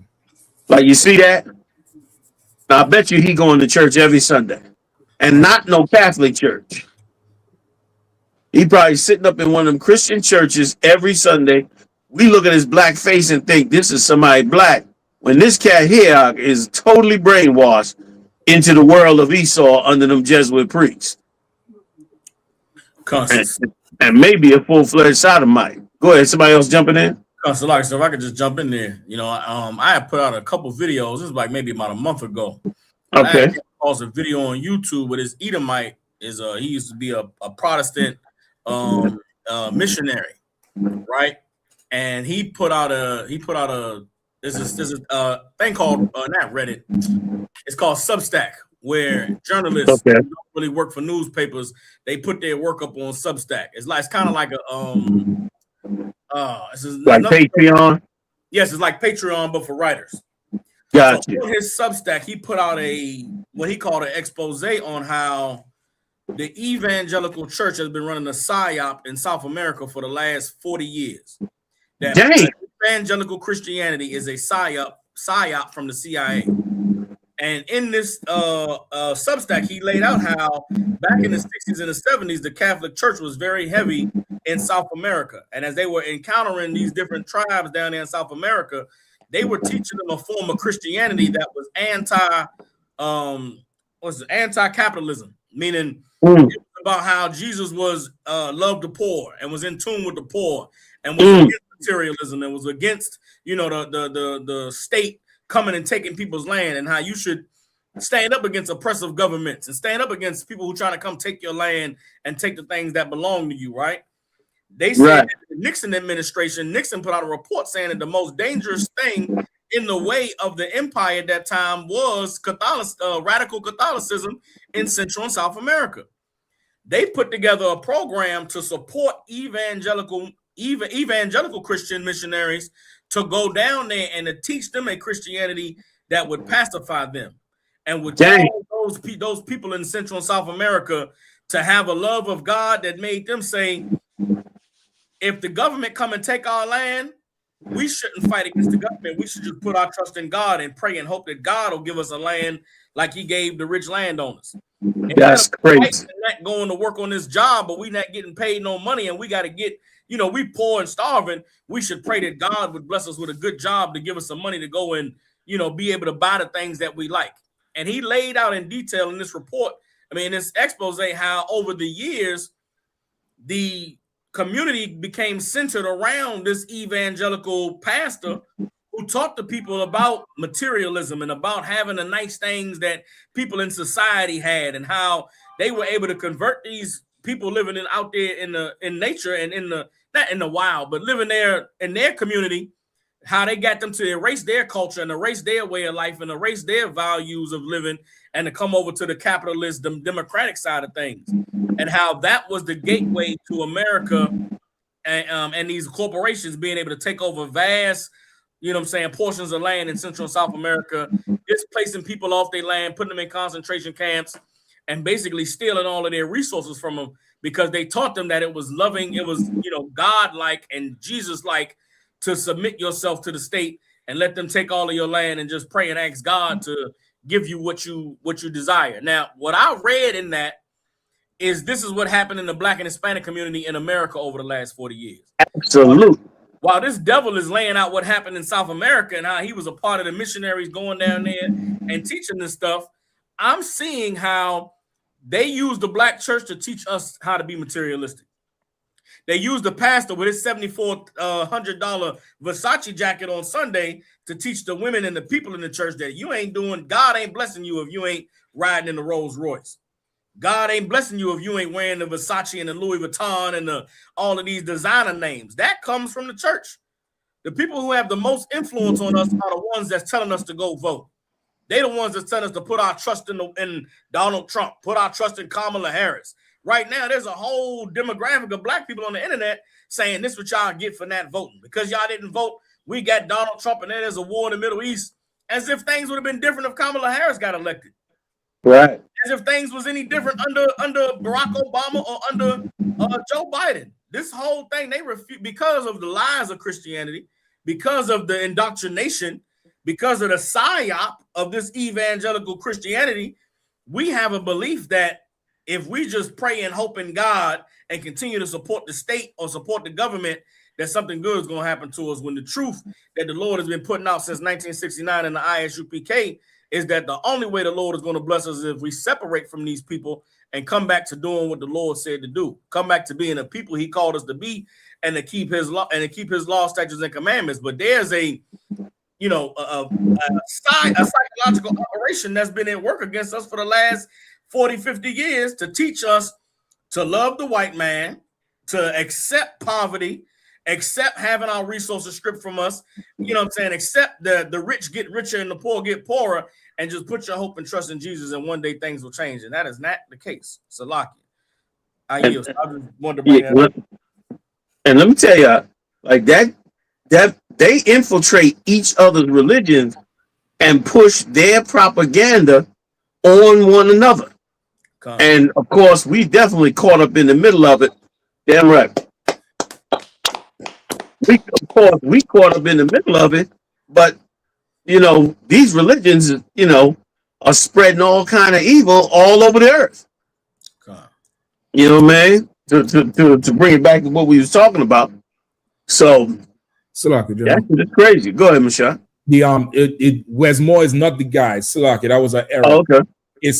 There was one before who was a governor, Martin O'Malley, but he's a devil, and he admits to being to learning about the Jesuits in high school and adopting some of their philosophies. Right. And that's what I mean. Like they probably been running Maryland out for decades. Come. You know what I mean? It might even be designated to them. You know what I mean? Them Catholics selling all this dope and everything in Baltimore. Come. You know what I'm saying? Yes, sir. So who knows? All right, Michelle, let's get to this latest war talk. Come, sir. What's going down? Did I cut somebody off? Was somebody about to jump in? Nah, so I was just gonna say one last thing on what we was bringing out, sir. Just that the way we seeing America and Iran at war, with Israel and Iran at war, and there's a proxy war, right? There's conversations in the background about Russia and China helping Iran to be able to map out American positions and know where their strategic forces are, and ain't in the background no more. It's coming out, but it's the same way that proxy wars have been fought before. That's what happened in the Black and Hispanic community. It's like a proxy war between Catholicism and Protestant Christianity and Judaism and Islam, all of it serving the purpose of dividing us so that we could be conquered and we could be destroyed, the same way the Lord warned us against in the scriptures. You know what I'm saying? But we in a time now, Lord allow, where the truth is going to be the thing that unites us and brings us back under Christ, and it's definitely needed in this time, sir. Salaki, I yield. Yeah. Damn right. Yeah, I don't know if you want to start off with with like the headlines with Iran telling all them neighboring places. Yeah, please let's bring it. Yeah, if somebody could pull that story, please. The one with Iran saying, comply and they'll get passage in the Straits of Hormuz, which is crazy. You could pull it off of Google, I think. And that was and in the meantime, that was a good point Saka brought up about how so many ways they infiltrated us. So many ways they use all of these different so much has been done to us as a people. In every one of these churches, these denominations, all of it. And why is it? It's awfully strange that Black homosexuality explodes among our people through church. Right. You know what I mean? Like somebody was infiltrating, poisoning the rest of our people, with that idea and pushing that idea. And listen, I'm convinced, I'm going to look into it. I'm convinced that they are using some form of electronic warfare on our young brothers and sisters that is turning our brothers to be gay. because they coming out gay. I know that sounds crazy and conspiratorial, but shit, so many things we thought was conspiratorial was not. Because I found some stuff out that related to ancient Egypt that was very out there in the left. And I'm gonna develop it and bring it out, let everybody check it out. But these people are doing massive evil against us. You know what I mean? All that electronic warfare, that Havana syndrome, them tools they use to get them Iraqis to come up out them holes and surrender, all of that stuff, they're doing something to our young brothers and sisters because they are literally damn near out of their mind. They're literally losing their mind just in the last 5 to 10 years and trying their best to cope with this society. The suicide rate is through the roof. The confusion rate is through the roof. It's pretty bad. So let's get into it, if you don't mind, Mashak. Yes, sir. Into what you was bringing out. My bad. Kawakar, sir. Expel U.S. and Israeli ambassadors. The IRGC offers full freedom and Strait of Hormuz to Arab and European nations on one condition. Iran's Islamic Revolutionary Guard Corps on Tuesday announced that it will grant certain countries unrestricted passage through the Strait of Hormuz, but that this safe passage will be conditional. The IRGC said that only those Arab or European nations that expel Israeli and American ambassadors from their territory will be granted the right to transit through the strategic waterway, which accounts for roughly. Go ahead. Which what? Sir. No sweat, sir. Which accounts for roughly 20% of the global oil supply passing through it daily. 20%, brother. They losing billions. Yeah. It's billions getting sunk right now. Right. And now they're gonna let certain ships come through. And then I heard Italy took it up and said, yeah, we'll take that. And Spain. Do we have that? And Sweden as well? Do we got that article? Spain. I think Spain also too, sir. Spain. Damn. Yeah. Spain jump on it quick. Let's see if we can pull it up. And Slaki General. Come on with it. I think the low ball and the amount of oil passing through there, man. 20% alone. There had to be more than that for them to be, crying out the way they're crying out. You know what? I never even considered that. It had to be way more. That, sir. Yeah. It could be even more. Concert. You know what I mean? Because they didn't get Guyana up and running as yet. And then Venezuela, they didn't get up and running as they, they would have to. So, which means, then they had to be getting the oil, like all the oil either from Russia now. Because, where they getting the oil from if they're getting it from the Middle East? That's crazy. That's crazy. Like the Iranians have found the right button to push. And that's that financial button. Right. Yeah, concept. They've been poking. When they poked here, it was like, oh, and they said, got you. Right. Now we got you. So that's where the heat gonna really be at. Go ahead, Doc. I'm sorry, who I cut off? Now I mean to cut you off, General Salaki. Go ahead, Doc. You got it. No, I was just saying that's heavy because that's a choke point right there with all that oil. And then now that's gonna put America in a jam because now Iran is basically saying, do you want economic independence or do you want America to prop you up? And the thing about it, if they don't expel them out of the country, now you don't get the oil, and then now you risk your whole country, imploding, and a revolt. It could turn into civil war in some of them countries if it get too bad, like you brought out on the previous show. So they really now it's like America now got to spend more money to prop up these. It's really security now at this point. Yeah, oil security, and when it's oil, it's oil and gas shortage. You can't gaslight no more. You know what I'm saying? It's really going there. You can't play no games now. This is for all the marbles now. So like I give. And if I could, that's so heavy in that, like never before did an Arab country say to the world, "We'll let you get the oil if you cut off their ambassadors." Like the Iranians and put them in a position for the Edomites to say, I'll take it. Like the Edomites is begging now to be able to go in there and get that oil and willing to turn on the other Edomites. That's something that divide and conquer is something that only the Romans have ever done. The Arabs never were able to do that. They never had that much power. That's it. But they seem like they're acquiring now. For Italy to say, yeah, that, and listen, for a whole European country to say that out, they must be disgusted with Donald Trump. Yeah. Like he must have fucked their country up.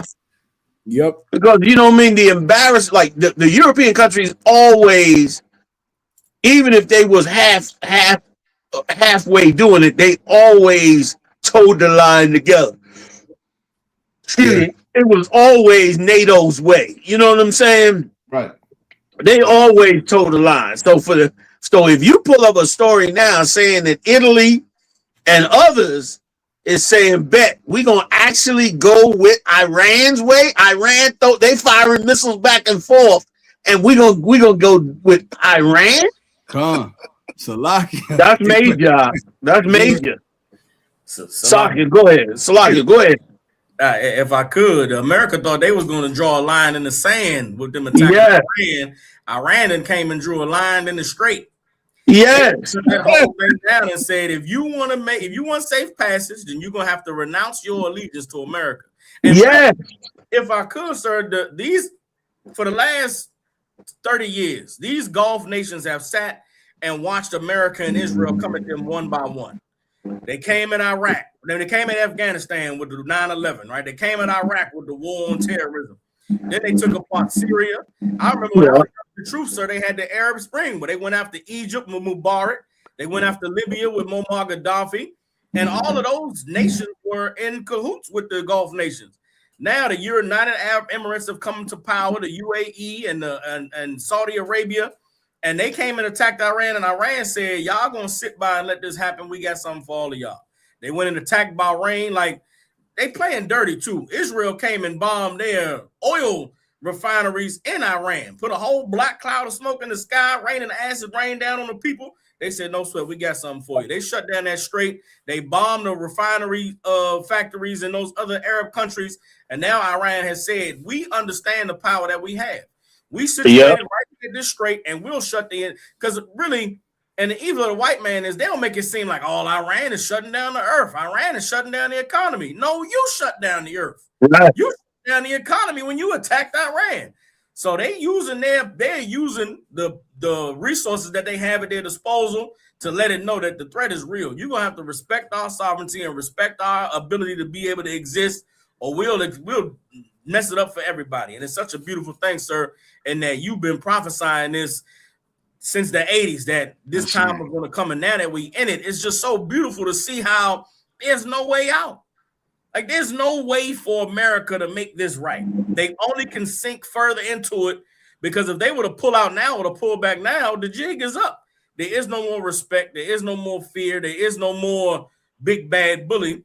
Iran showed the bully, what to do with a situation like this, and it's such a beautiful thing. So, like it, sir. And if I could, if they can get them to bend over the oil, you understand? Bend. If they can get them to not side with the U.S. and Israel on that, what else can they get them to not side with? Like, what else is Europe going to be willing to do to get their oil? Are they going to agree that U.S. bases got to get out of the area? It could be bad. And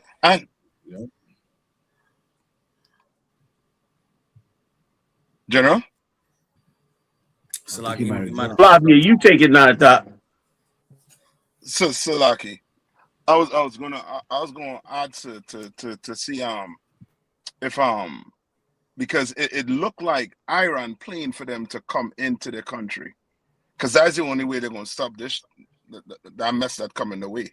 They will have to put boots on the ground, and whoever don't side with Iran with getting the Israelis diplomats and the American diplomats out of the country may have to join with America to put boots on the ground. Like they almost like they're baiting America in. You know what I mean? It's like, and I ain't never see them actually be able to dictate to a European country. Like they set the terms to the European country and then get a response. Right. That means they hate Donald Trump. In them, like it's spilling out. They like F this cat. I'm not letting our economy fall because of this idiot. Right. Right. And remember, he didn't consult with any of them when he went to war. They was in negotiations. And he just ran up in there and bombed the hell out of them. Along with the Israelis. So he didn't consult with them. He ain't talked with them. Now their economy jammed up because 20% of the oil done got blocked. They said, damn that, man, we out. Like the Lord is the terrible power. That's right. Like you get puffed up, chest full of air. You swear you got it on the gun. Right. And boy, he come and pop the pin on your ass and let the wind come out, because that's what's happening now. Right. The wind is coming out of them right now. You know what I mean? You hiding Pam Bondi. You got no answers.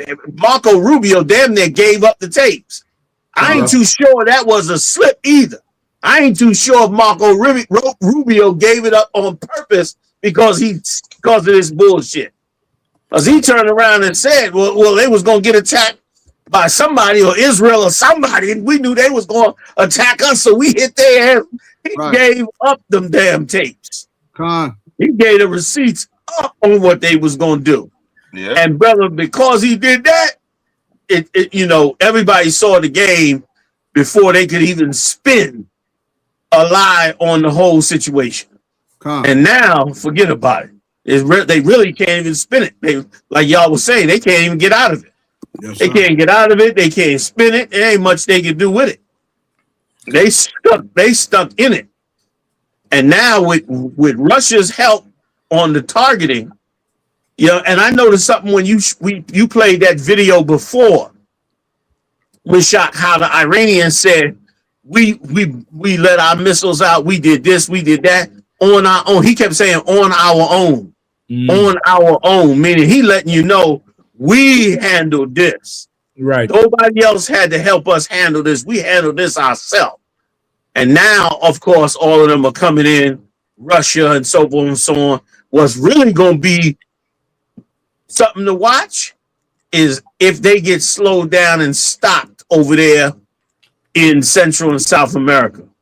Yeah. If all of that stuff in Ecuador and all of that gets shut down or slowed up or stalled, yeah, it's you're gonna see it's gonna get bad. It's gonna get bad. Because that means they stalled on all sides. I yield, Salaki. Good, sir. Go ahead. No, if I'll be quick, sir. And you're right, sir. It's gonna get really bad because for those who don't know, in the Shia belief of Islam, the Ayatollah that they killed recently. Do you know that in Shia beliefs, the Ayatollah is second only to God on earth? Damn. He is second to God. So unaliving him meant that you killed the representative of God on earth. And that's how. So now it's split. Half the Shias are saying, well, is God really with us? The other half is saying this is a test and we have to prove to God that we're with him. That's how I was reading that scripture, sir. That scripture that says, they will not, the Lord will bring a nation against them that will not regard gold or silver. This is them. Right. Because right now it's like they half of them was in a position where they have to go ahead and prove themselves to God now. Or you gonna stand by and let them kill the Ayatollah, Salaki, sir? Yeah. Stand by and let them kill the Ayatollah, Salaki, sir. Good night. You know what I'm saying? This could, like you said, what you say is so heavy. This could never end. This could get in a situation where they putting out intifadas and fatwas, or what they call it, Right. I don't want to say the wrong word. That's it. That's it, Fatwas. sir. They be putting out fatwas, and before you know it, brother, all that is spilling out all over the world. Right. This could be never ending. What a mistake they made. What a dummy's mistake that they made. And it sounded like they got to drop a nuke. That's what it sounded like. But I know that Trump got a call from Putin about the possibility of them, launching a nuclear weapon. Netanyahu ain't got no problem with it. He don't give a damn. He will launch that joint with no problem. But the repercussions, especially if you drop a nuke on them and they fire the missiles out, you know what I mean? Then it's really bad. And I heard that, they haven't even begun to fire off their better weapons, and they haven't even touched them hypersonics yet. So You know that's what I'm what saying? they say they're letting off only the cheap ones right now to weaken the dome. Right. Yeah, they said, if they go ahead, Michelle. Oh, Salaki, so I need to cut you off, sir. Go ahead, sir. Go ahead. Now, I said they were just saying the heavy shit coming later, and they said they have some heavy shit for them. And if they calling for repairs on the THAAD system, if they gonna take South Korea's THAAD system and bring it down to the Middle East, and they ain't even fired off the good stuff yet, it could be bad. And who knows what's on them warheads? You know what I mean? They saying they ain't nuclear, that they not that there are non-nuclear weapons, but I bet you they got uranium down there. So it could be, a dirty bomb coming off them missiles. It could be a hydrogen bomb. It don't have to be full nuclear. Right. But it could be a hydrogen bomb. It's all kind of nasty stuff. Go ahead, I didn't mean to cut you. No, please. What you're saying is so right, sir. It's the regional it sparked a regional conflict down there, and they saying that the air feels different. Like they got people over there reporting. They really breaking the law because they want to allow them to report over there. That's right. So some of them is they hooked up to Starlink or thing like that where they able to get a signal. But they saying it's white phosphorus, like in the air, and like it's all kind of different kind of chemicals, and they starting to see things different. Like the sunset look different. The sun, like the clouds are looking. You know what I'm saying? So they like what's going on. So they don't know what. You know what I'm saying? Ain't nobody in there to really test everything. So it's pretty much a quagmire down there that they got going on. And I think you brought out a show that it's illegal to even put some of them, like in Dubai, you get arrested. You going and showing the missiles in there and all that, they lock you up, man. You get time for that because they don't want to cause no panic over there with all these rockets and everything firing and people to lose faith in the state. You know what I'm saying over there. So you're right, because they said in Israel they're giving you time if you show any of that stuff hitting in the state of Israel, they trying to lock you up, which means they must be destroying that place. They probably hitting that place with so much stuff. They ready to destroy that damn place. Yes, sir. You know what I mean? For them to say you can't report on it. All them people sitting in there, all them Americans stuck inside Israel, can't get out, and you can't report nothing. And let me tell you something. I'm gonna tell you what I'm looking for. I'm looking to see if the Arabs that they bombed that have U.S. bases are going to join them. Now that sounds crazy, but it could happen. The Arabs could turn around and say, yo, we got to handle our backyard. The U.S. done brought all the weaponry up there to Israel. They protecting Israel with everything they got.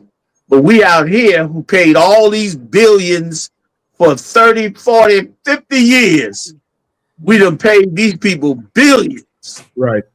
and we sitting there sitting ducks, getting moved on by Iran. Maybe Iran is the one that should be in charge over here that we should be dealing with instead of the rest of them. It could go right there. Scripture said about Ishmael, you know what I mean? Like they have a connection with each other, just like the 12 tribes. They got their own connection with their different sons of Ishmael. And they could come together and it could really be a mess. They'd run the U.S. out of there, which they halfway out of there now. Right. You know what I mean? Go ahead, Oxalagia. So like so we're saying it's heavy too, because the better do it quick, because what it's saying is some of these countries is run by families. And the saying if the don't play this good, the people could rise up. Yeah. And they'll be out in seconds. You know what I mean? You right. They'll have to, you know what I mean? You right. Yeah, you right. I told you what happened in Bahrain. They bombed Bahrain and the people was on the street cheering for the Iranians. Yeah. Constant. Meanwhile, the Iranians the ones fired the bombs on them. Well, actually on the U.S. bases and stuff, and on the Capitol. Yep. So if they've been in them countries, man, oppressing the hell out of their people, brother, they got to be very nervous right now. You know what I mean? And a ton of them went openly and joined the Israelis. Remember, a bunch of them did that because it was looking like the Israelis was going to be the big dog in the area, and a lot of them countries joined Israel and were waiting until the time came for them to take out Iran. Right. And it's backfiring. Go ahead, Saladia. So like Captain Shock, I think you want to get in there early. You two up? Go ahead, brother. I could wait. Come on, if I could, I just wanted to say this as well, sir. Another thing that Iran is doing is the line that's being drawn is with this petrodollar.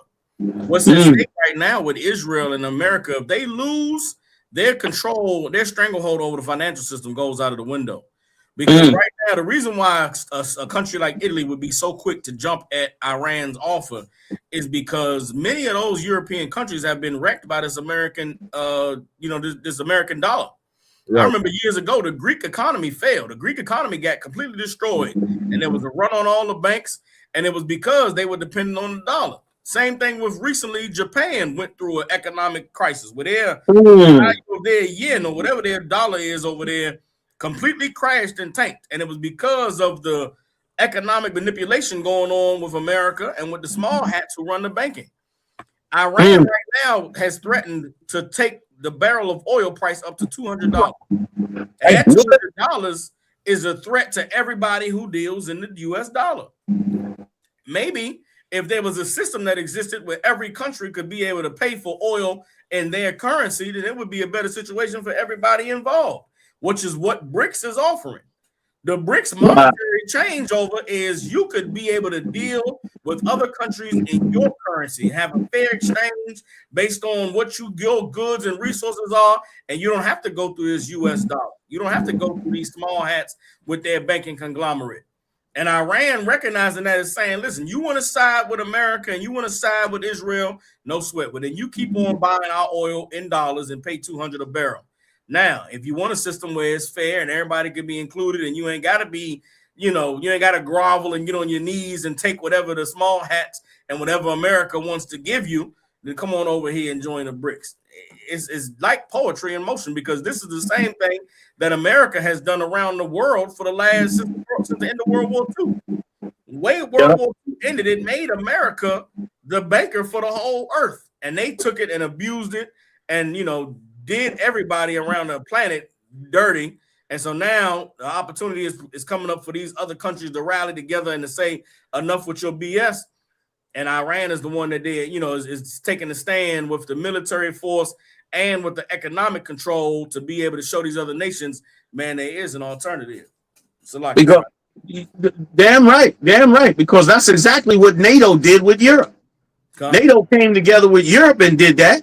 So now the Arabs, they learning the lesson from them. Just like you bring it out and saying maybe we should, it could get real sour if they come together. I mean, because there's up there, we talking a lot of territory. We talking Afghanistan, Iraq, Syria, Turkey. You know, we talking damn near everything. You still got Jordan and those countries in there, and of course Saudi Arabia. Like they about to get their Arab summits on in about 2 seconds, which is what it seems like it's going on in the earth everywhere anyway. Like the African nations are trying to come together. European nations trying to hold it down. The Asian world got to come together. Then the Arab world got to come together. Then the leaders, the 12 tribes of Israel, they got to come together too.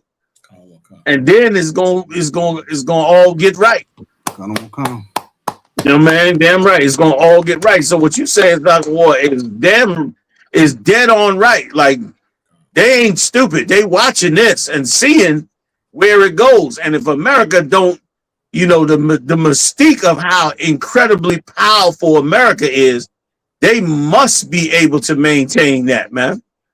If they don't maintain that, it's going to be bad all the way around. They got to maintain that. Or forget about it. It's going to be hell to pay if they don't maintain that. You know what I mean? Them Arab countries are going to feel like, yo, we ain't safe. We ain't safe from Israel, and we ain't safe from Iran. And so, like you said, good, and it's so good that you bring that out too, sir, because Turkey, I don't know if you all heard, but the former president of Israel, I forget his name, came out and said Turkey is the new Gaza or something like that, or the new Iran or something like that. Like right, because they want them next. I heard. Go ahead, Nata. Khan said they want them next. And what it's saying is apparently Israel and America want to balkanize Iran, but Iran apparently beat them to it with their methods of military. What I forget how to put it, but they said that I forget the word they use, like decentralize or something, the power. You understand? In Iran. Yes, meaning now they break up Iran and the military in different factions. So now they do not have to what you call it again, like to. I think it's before they reinstate the Ayatollah, but I don't know if that's still in place. Where if they want to let off, they had the right to let off. Like they already had things put in place. You know what I mean? So if America attacks here and you know what I mean, kill these people, they're still fighting. They're not waiting on orders. They said that. Yeah, I know what you're talking about. They said he put together contingent. He put together 4 layers of the supreme leadership, and then a bunch of layers of the military apparatus. Yes, concert. And it obviously worked because they sitting up in there choosing the next leader, and ain't a missile stopped yet. Right. You know what I mean? They sitting there choosing the next leader, and they trying to not miss a beat. And I wonder about this. I wonder if the world is underestimating the growth of these other nations. Yes. Like because it's not a white nation, it's already assumed that they are a little backwards on their business. And that may not be the case with Iran. Just because they in the desert with them long dresses on doesn't mean they don't know what the hell they doing. They got them hypersonic missiles out there, brother. They know what the hell they doing. So it might be a little psychological warfare backfiring on, in that they looking at the Arab countries almost like desert people, as opposed to really looking at their capabilities, as opposed to Israel, because they're white and because they're a modern society. These people still got their ancient society, and I'm sure there's all kinds of stuff going on in there behind the curtain. But they seem to be very astute at what they doing in terms of militarily. And something else too, man. They got the Houthis sitting there, and they have not fired a shot. Right. Like they in total discipline under Iran throughout this whole war. Ayatollah done got capped and everything, and them Houthis sitting there as silent as a mouse, which means they there for something else. Right. They there waiting on something else to jump off, and they go and then they'll get into it. But they've been silent, no comments, no nothing. Nobody said a word about them, nor have they fired on anybody. And so I think that Ishmael's being underestimated right here. They're being underestimated. You know what I mean? They may not be as, they may not be the camel jockeys that white America has been thinking they are. I yield to what? So like if I could, General, like what you're saying, Iran, they know their neighbors and they know the terrain, like in the region for all that time. They know, and like you said, the political and religious layers they have over there with them other countries, they well aware of their weaknesses and their strength. You know what I'm saying? Most of them are. They watching the deals they making, etc. And you seeing it play out because only certain ships are able to pass that Strait of Hormuz.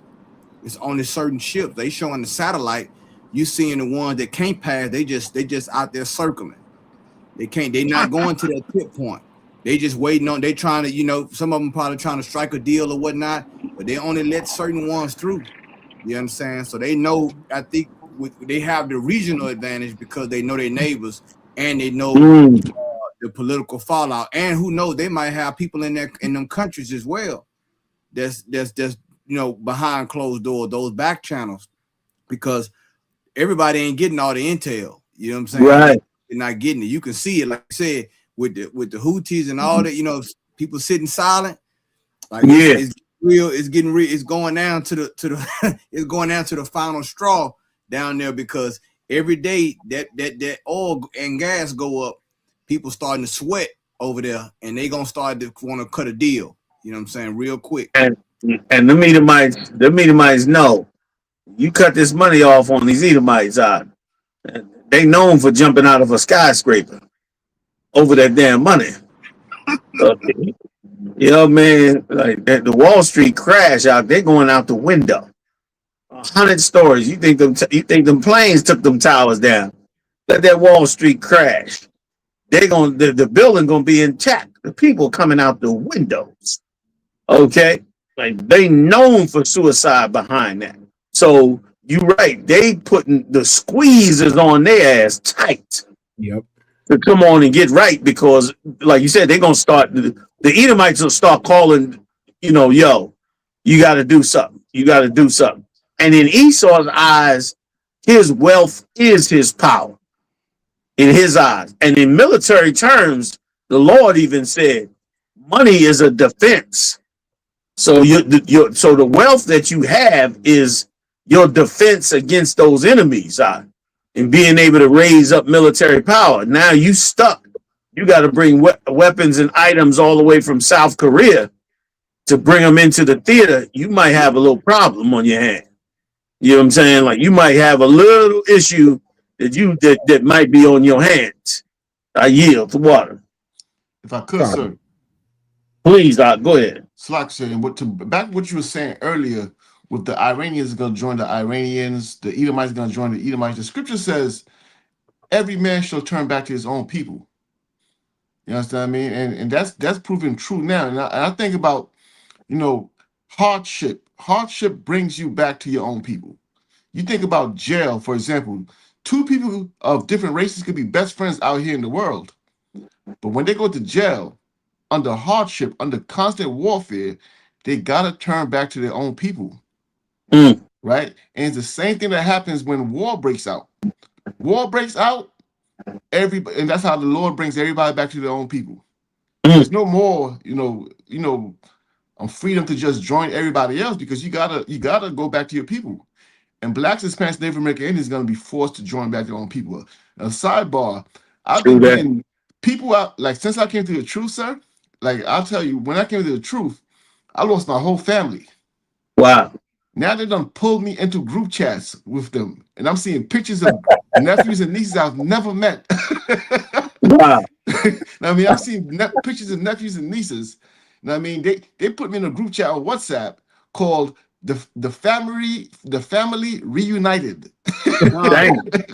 And I'm seeing pictures of kids. I don't know who these kids are. The only kids I know, so Salakia, the only kids I know are the kids in the ISUPK.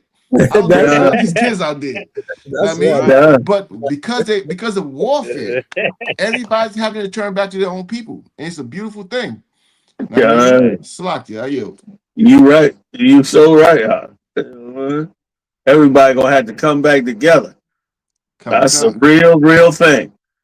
You know, man. And they're gonna have to deal with one another. And it's gonna be beautiful, like you said. It's gonna be beautiful. Israel gonna be forced to do that, and it's gonna be amazing. I think about some of these tribes out there are so clueless. Some of our people in each of these tribes are so clueless to what's going on in the earth.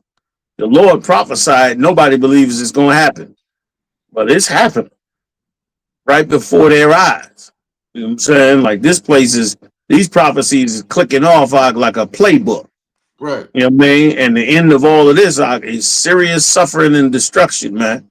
Yes, like we're gonna be reading that book of Lamentations on a regular basis.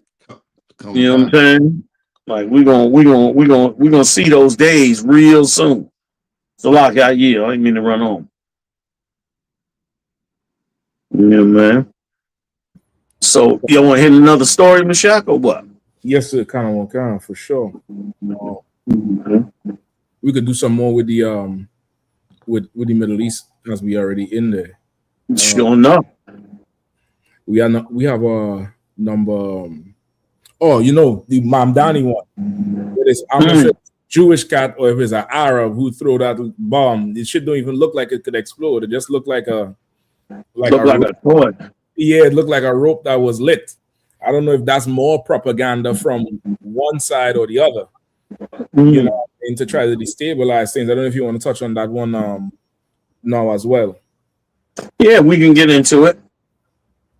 Like, does anybody know what these bombers were attacking were they attacking the Arabs or were they attacking Mandami?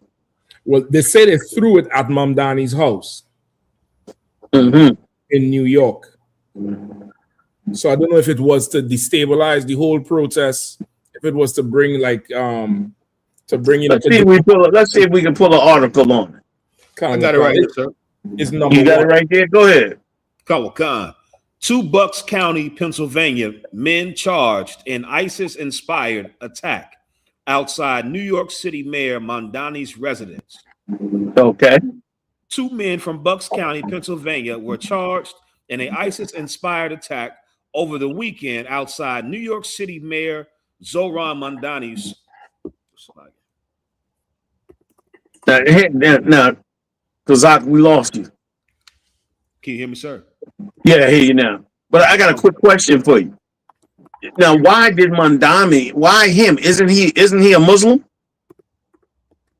So he is. So why would this be an ISIS-inspired attack if he's a Muslim as well? If I could, sir. Come on with it. I believe that the New Yorkers are unsatisfied with Mamdani, right? And they're protesting outside his house. So I think these these Muslims came to defend Mamdani against the crowd. That would make sense. So the crowd was coming up against him, and these cats came to shut him down. If I could, sir, Slakia, I don't want to be a conspiracy theorist, but Mamdani, as a Muslim, came out of nowhere. I've never heard of this guy before, and he's the mayor of New York. Let me ask you a question, sir. Do you think that this was a play for Trump and them because they knew that this is about to go to war, and New York has a big Muslim population, so the way to appease them and get them under control is to put Mamdani in there, because I believe he had like a following of even the Jewish people when it came to votes. No, that would explain it. For you to become mayor in New York City, you got to appease the so-called small hats. That's it. That's all. It don't matter who you are. I bet you if you run him to ground, you're gonna find somewhere in there he is taking care of them small hats. Right. Like somewhere in there. That's the only way you become mayor in New York City. New York City is run by the so-called small hats.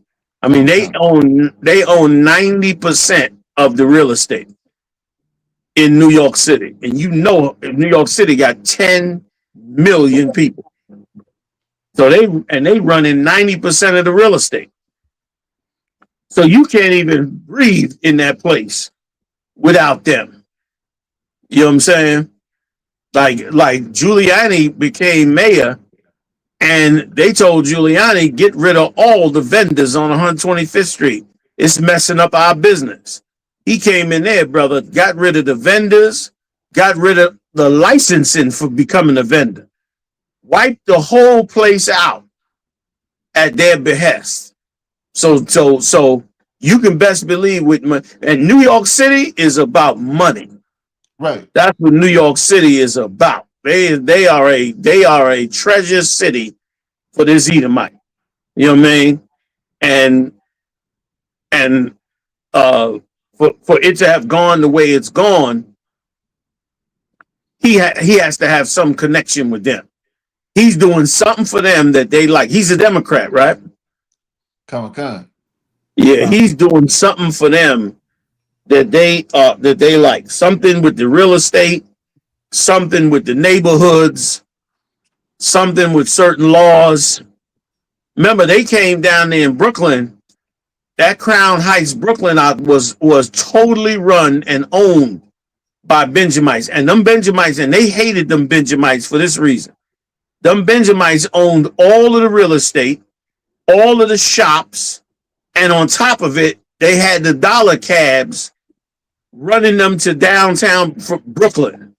So they had a whole economic powerhouse going on down in that area. And these small hats was angry as hell, and they systematically took over the entire neighborhood, got all kind of passes, all kind of laws changed, did all manner of underhanded things, and took over the whole damn neighborhood. And the majority of those people, those Benjamites that was down there, had to sell their real estate or come up with some kind of way to get around it and so forth. And now the whole entire area is run by them. And that is what happened. A lot of people don't know that the main area that the Hasidim live in down there in Brooklyn used to be owned and ran by this cat here that got arrested for being a pedophilia. Polite's mentor. What's his name again? Malachi York. Yeah, Malachi York. Malachi York owned a ton of real estate in that Williamsburg section of Brooklyn. He had a bunch of pieces of real estate down there, and he was running his operation down there.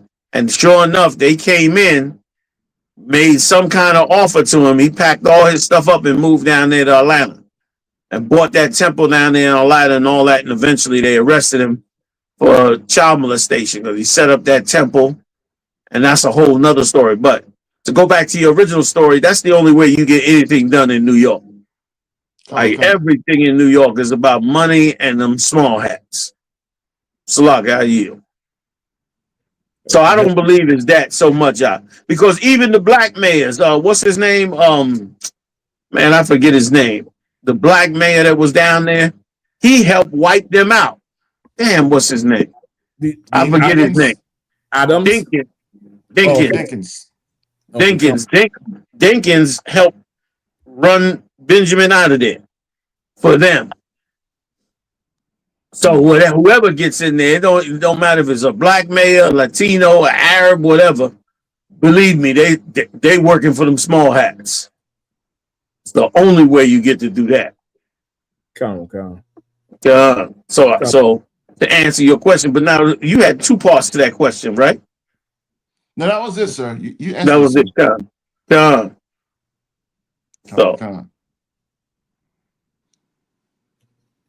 If you want to move on to something else, yeah, we can hit one more. Y'all want to hit one more before we go? I'm probably gonna go a little after this next one myself. Come. Hold on. And if anybody got questions out there or anything yet they want us to bring out, put it in the chat, and we'll get to it. If I could, sir, I actually got a question, sir. If I could, well, please. All right. Yeah. So, if Iran or Iran manages to fall, seeing that they're the strong man in the Middle East, right? They're like the boogeyman, really, in the Middle East. What happens in the Middle East now in terms of prophecy, in terms of, all the other nations? Because I heard that Saudi Arabia was the one who was begging Trump to attack Iran. But probably, yeah. The word has it is that's what that payment was when he went over there.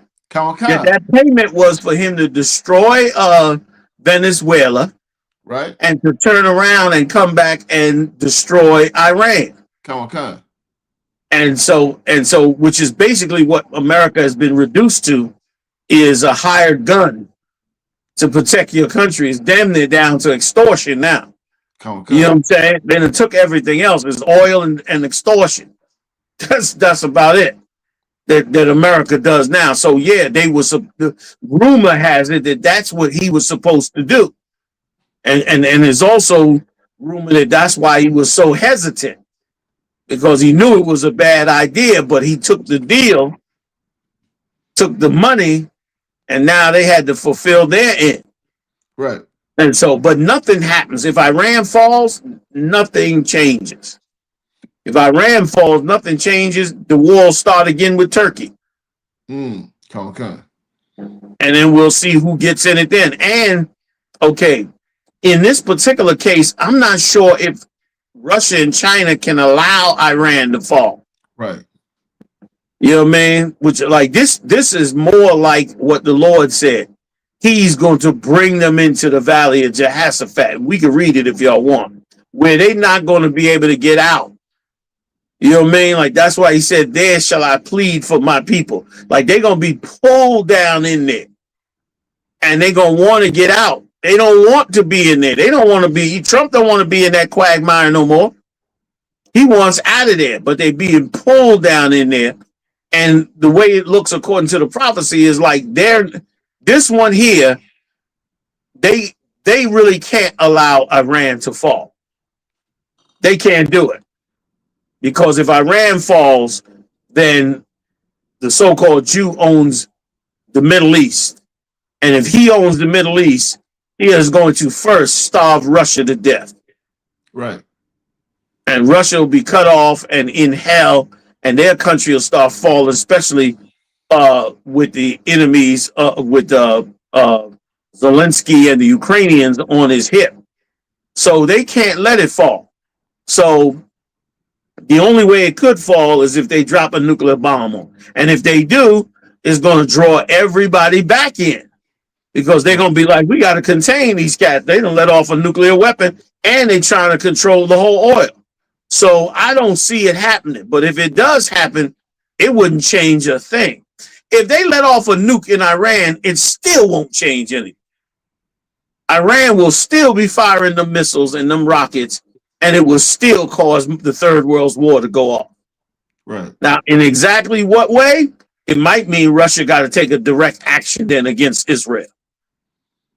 Russia might say, you know what? We got to go take direct action. Iran them fell. We can't let the rest fall.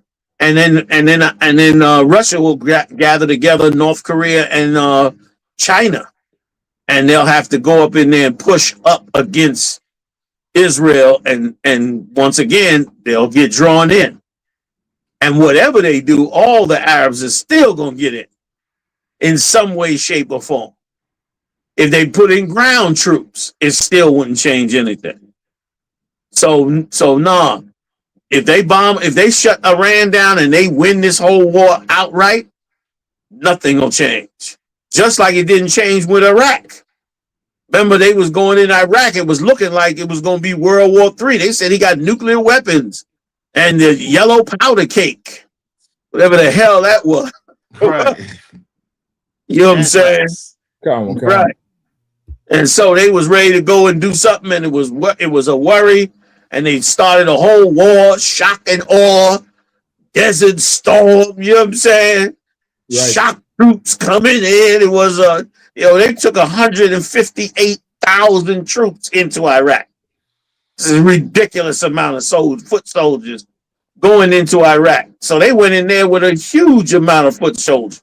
So, and then all that war, remember 2 of them, all that war. And now the war over, and all the snipers is on YouTube talking about how fucked up it was. Right. But ain't shit ended. ISIS still going on. They still fighting over there in them countries right now. So yeah, it will not change this prophecy for a minute. But more than likely, unless Israel drops a nuclear bomb on there, Iran ain't going nowhere. Okay. And they're such a big country, they still might not end up going anywhere. Like, not only are they a big country, but they seem to have calculated well how they should fight a war with America and Israel. Like, they calculated well how to do it. They just now came out how they dropped weapons into the waters in the Straits of Hormuz. Some type of detonating weapons they dropped inside the water, which once again, they thinking about it. You know what I'm saying? They thinking about what's going on. The way they hit Tel Aviv and then hit Haifa, they know that's where the military is at, and that's where the government sits at. Right. You know what I mean? They just came short of bombing that Knesset. They short of that. So no, I don't think so. I think this is going to go on for a little longer, and I think that Donald Trump is trying to find an exit ramp right now. Right. I think he's trying to cut his losses and back the hell out of there and come see him another day. You know what I'm saying? And he got an even worse problem because I bet Israelis are saying, man, if y'all pull out, we got no choice. And they're right. If the United States pulls out, what are they going to do? They're getting bombed with the United States there. Right. Yeah. They getting their ass handed to them with the United States right in the waters with them. What the hell are they going to do if the United States pull out? They're going to have to sit there and let they come, and the defense system's getting weak as shit. They're going to have to sit there and get wiped out by Iran's rockets, or they're going to have to push that button and get that nuke off, which could lead to, God knows what. Because once again, what if we have to find out that the Iranians got a nuclear bomb? Right. You know what I mean? Yep. But they could have easily got one from Pakistan, North Korea. A few countries in that neighborhood that got nukes. They get one. Go ahead, Doc. What you're saying is so heavy too, because they're saying recently there was like tremors, like right like on the edge of Iran. So they're suspecting they're doing tests below the ground. Right. So you might be right. You know what I'm saying? So you know, who knows what they testing over there? Okay. You know what I mean? But they don't seem afraid.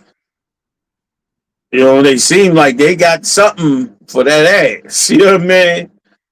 They seeming like they got stuff in that arsenal that will greatly affect the planet if they get to let it go. So yeah, I don't see it. I don't see it at all. It could happen, but it ain't gonna stop nothing. It ain't gonna stop nothing. They'll do just as much damage with terrorists.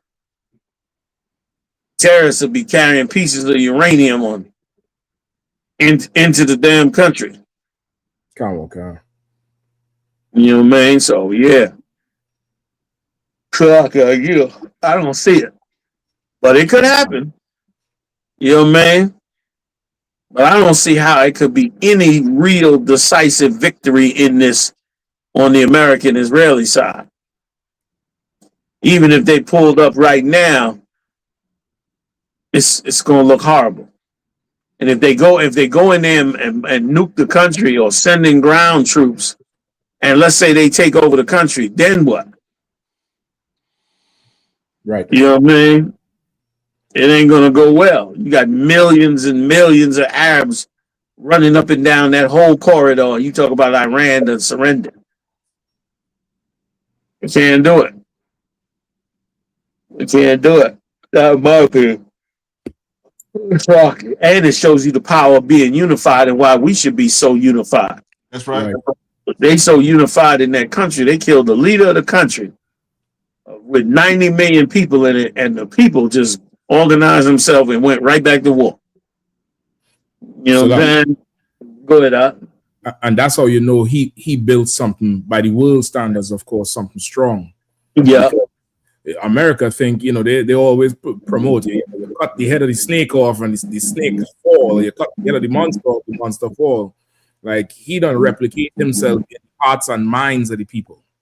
Like for the average Iranian who's supporting that system, because you know they have the traitors who, you know, they support America, but the average Iranian who won Khomeini, remember when he came in that he ousted the Shah.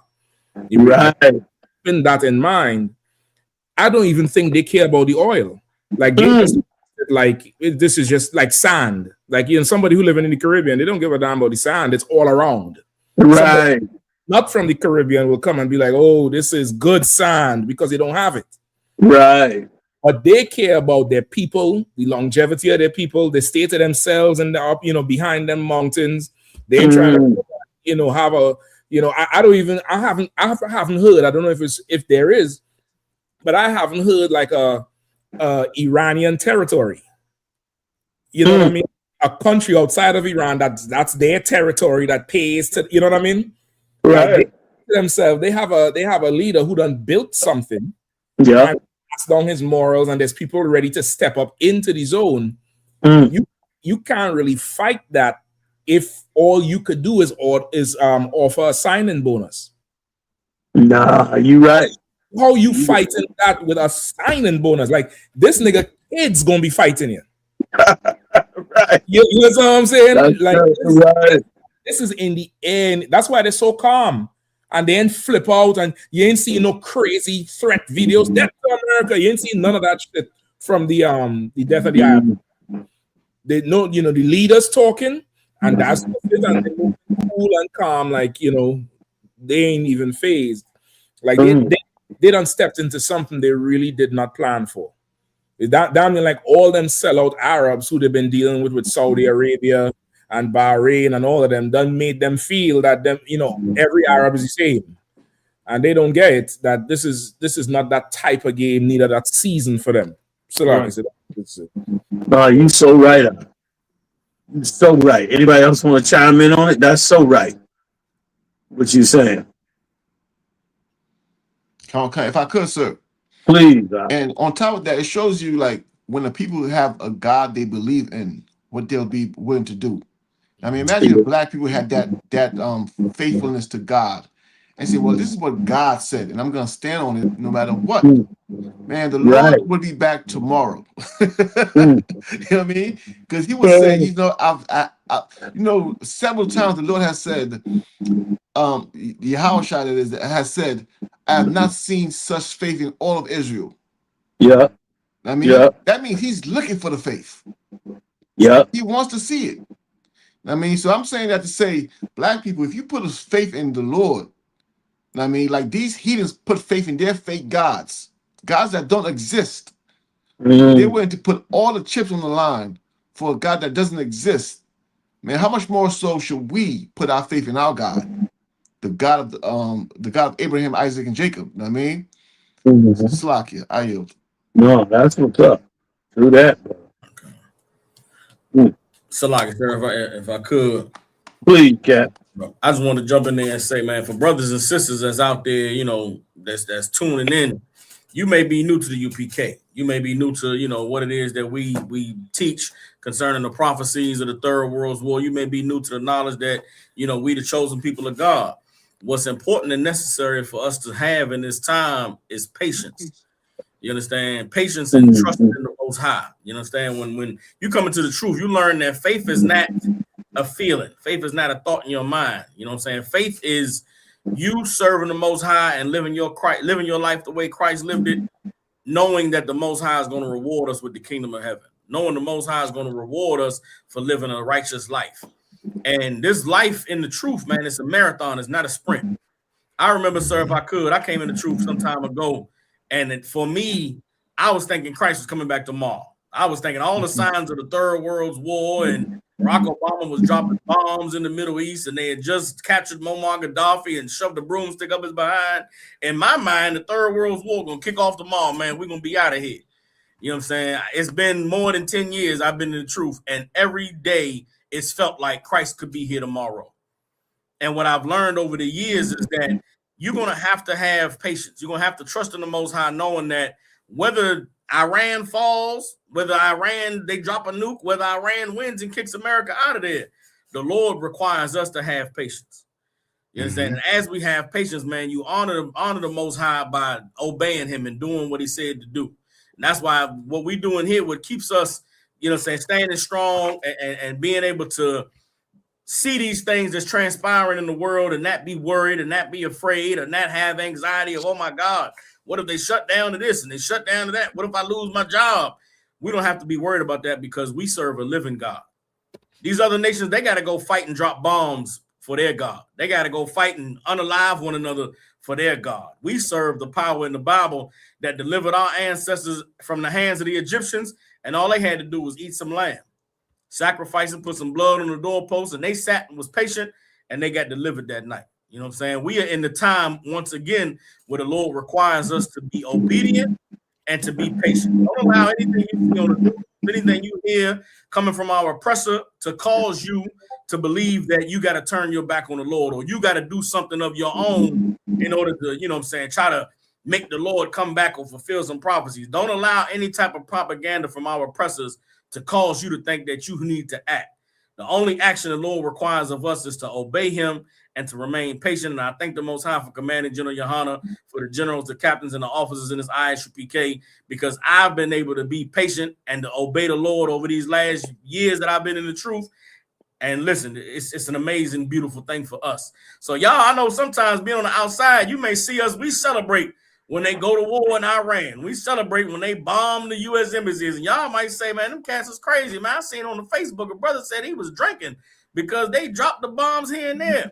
It's because all of these things is the Lord rewarding us for our patience. The Lord he's showing us things that he showed Commander General Yohana over 15 years ago. Now, I remember being a young man in class and General Yohana was like, man, y'all gonna see this and y'all gonna see that. And as a young brother, I believed it, I trusted it, but it's also like, all right, but if you say so, I mean, I'm here anyway, but to see these things coming to pass is absolutely confirmation that the Lord is true, he's alive, and he is a man of his word. All he needs us to do is obey him and stand strong, and you're going to see all of the ends of these things coming to pass.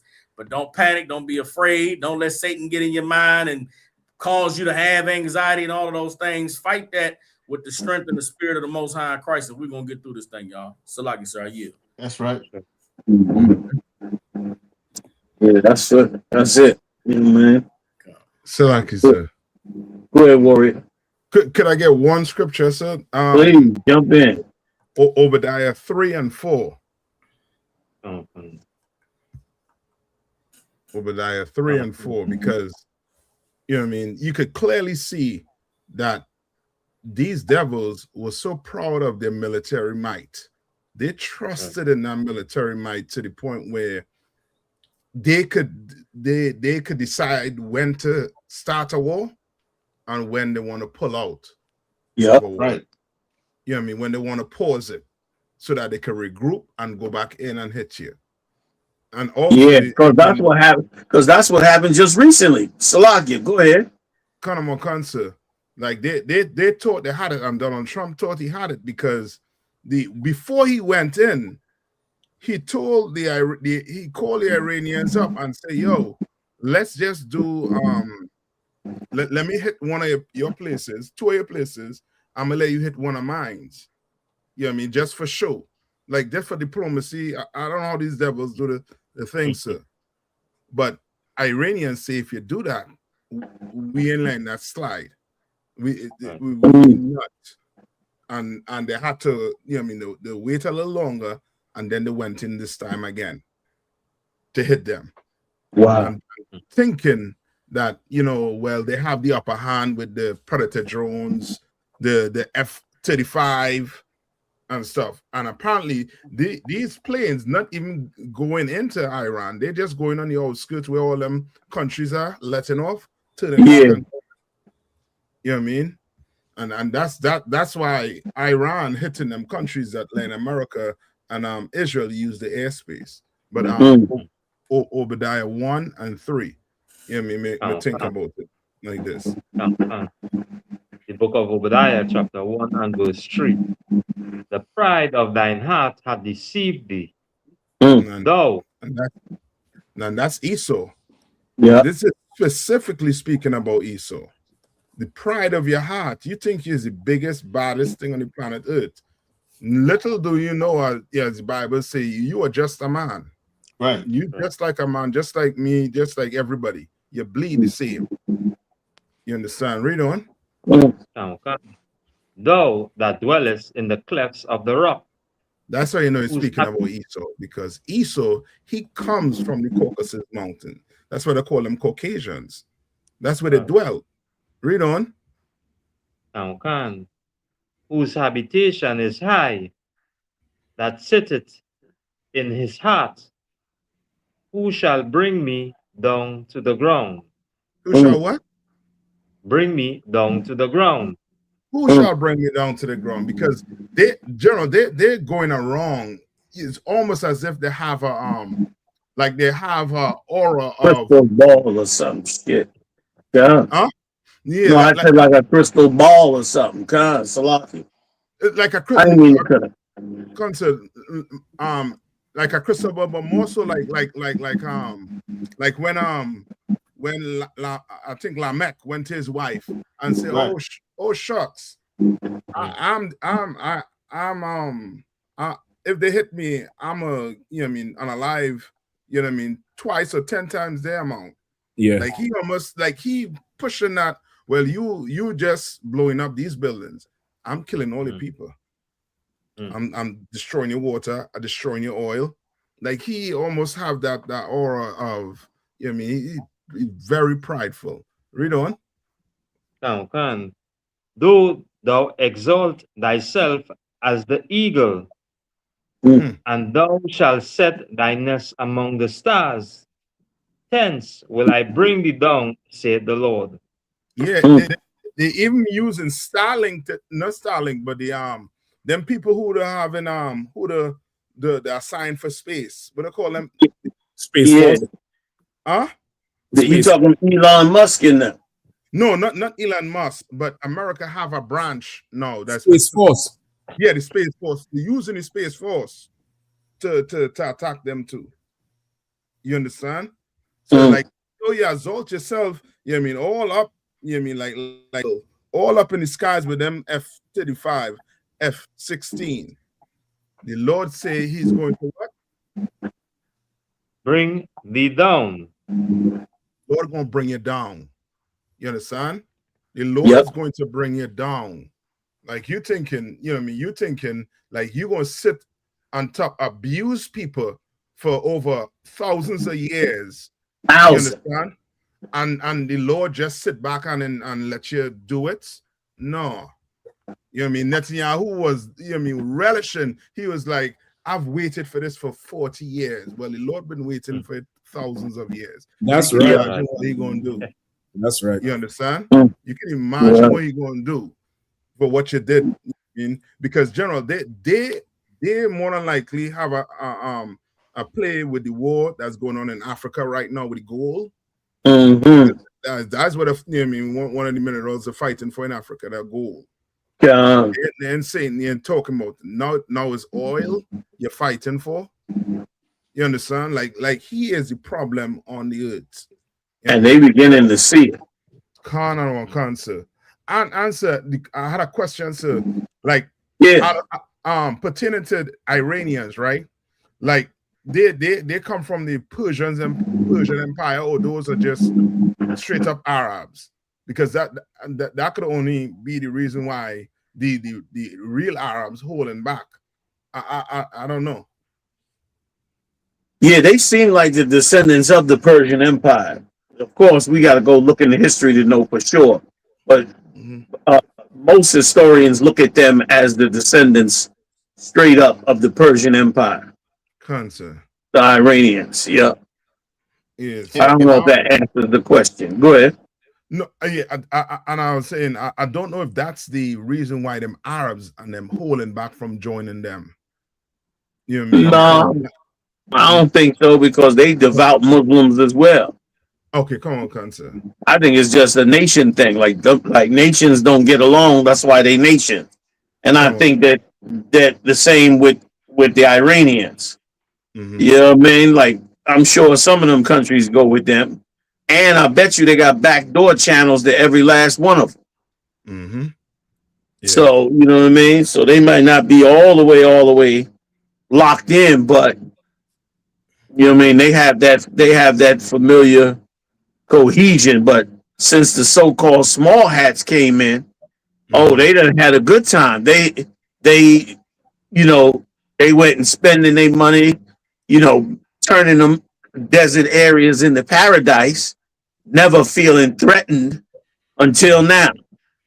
Yeah. You know what I mean? So they still have that kin with one another. Oh, come on. More so now than ever. And I think it's going to manifest in the next week or so. If this go on, I think they're going to signal to the Iranians, look, we'll come together with you. Because they know it's coming to an end game. And and if they believe this end game means the U.S. is going back out, then they're going to say, man, why pay them all this extortion money? Let's cut them loose. Let's shut down these bases over here. You know what I mean? Let's negotiate from a team strength of them Arabs. And again, Israel's a madman. Yeah. They acting like Netanyahu is the madman. He better look at his opponent sitting in that desert. That's the real madman. Cancer. And so, like you said, did you hear that the Iranians and them say they captured some of them soldiers? No, I didn't hear that. Excuse me. I didn't hear that. Yeah, I think that they were saying that they captured some of them because they was on the base, but they got the word to leave the base and to go and hide amongst the civilians. And brother, if that's the case, oh my God. If they got U.S. soldiers, if they come out there with U.S. soldiers out in chains, Donald Trump's presidency is over. The country will be They come out there with a parade of Americans out in chains. Them young Virginia boys lined up with handcuffs on them, marching them somewhere. They're going to lose their mind because they're going to believe that the Iranians going to kill them like they did before when they put them in them jumpsuits. Right. Put them inside them cages. That shit was for the maximum impact. You know what I mean? Come on. So the same happens this time. You know what I mean? Because, that power that they ruling is mostly kept among Edomites. Right. Yeah. You know what I mean? So now anything is possible. You know what I'm saying? Because, what would you do if you're an Arab nation and it's looking like the U.S. is losing? You thinking they supposed to bring Iran to his knees, but they backing down. you know you better start negotiating quick with them other nations. Yeah. You know what I mean? You better make make peace. Better send some ambassadors down there, something. Well, you ain't gonna like that vacuum going on out there. And they control the straits too. Man, they'll bring the rest of the Arab world to his knees. Yeah. Because General, you know that they're already talking about that already. About the UAE. They're not going to be the same after this war. They say that they're getting knocked back generations. Wow. Because they said that like a lot of them places was created, and it was created to divide the Arabs and them up, to make them, to separate them. You know what I mean? Like America and Israel, they're doing the same thing they did to the Native Indians, where they came in, they break up the Native Indians, and then they had them fight. Once they weakened them, they went in and get the rest, and and basically took over the country. You know what I mean? And the same thing they're trying to do. They're trying to pull all the out, because Turkey, Iran reached out to Turkey. The Iran foreign minister reached out to Turkey and told the Turkish and them that plane, that drone that you all shut down, we didn't send that to you all. We didn't shoot that. We didn't. So now this is a full-out investigation on who shot it. Because them small hats trying to bring everybody in it, sir. Yeah, everybody man.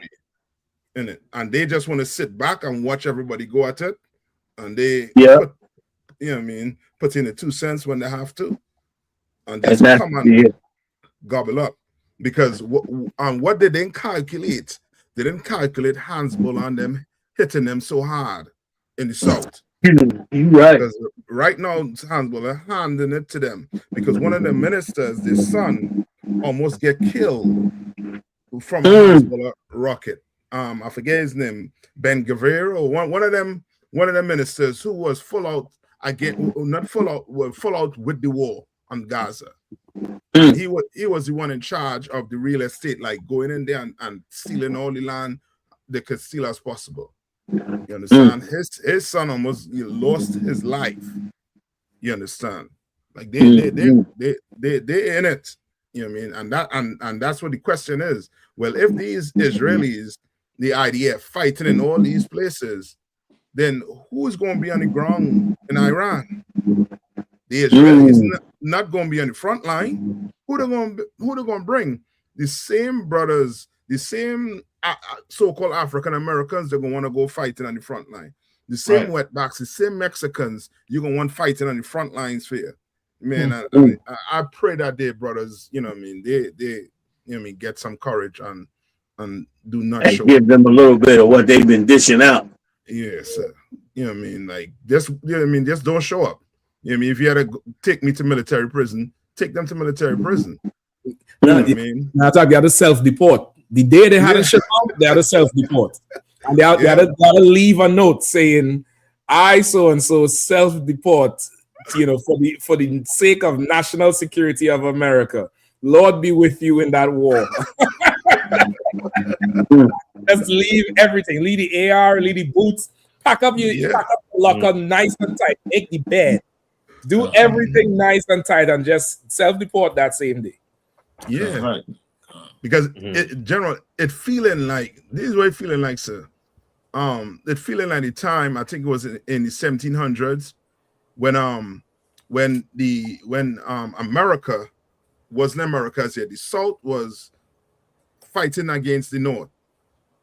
And the English was right in between, was coming to destroy both of them.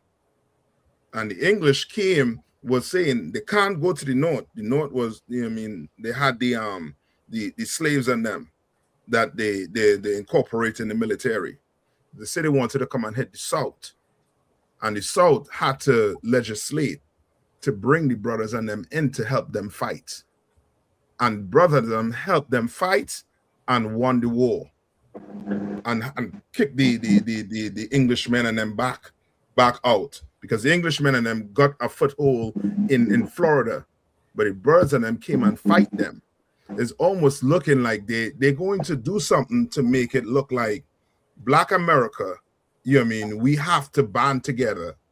You know what I mean? We have to band together. Like some shit coming, sir. Some shit coming where they because Donald Trump done make fun of Black people with the military by pulling, by you know what I mean, by disrespecting brothers who fought in the war. You understand? But it's coming because they're gonna need foot soldiers, and ain't no better fighter than the Israelites, than the real Israelites. You understand? And they're coming. So like, yeah. Salakia. I think you almost lost me. Yeah. Salakia. I'm done. I'll see y'all next week. Hell. I am gone, brothers. That's right. Y'all taking me to task on these Wednesday nights, boy.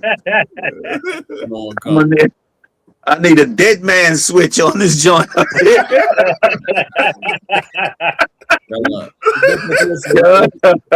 We got to go in the control room, so we got to go in the control room. What you say, Mashak? We got in the control room, so you raise good dead man switches over here. Yeah. You know how to run man in motion and you know act like you throw the ball and hold the ball. We know how to do all of that. You gotta worry about nothing. Be right there. Hello, Apanya. Right.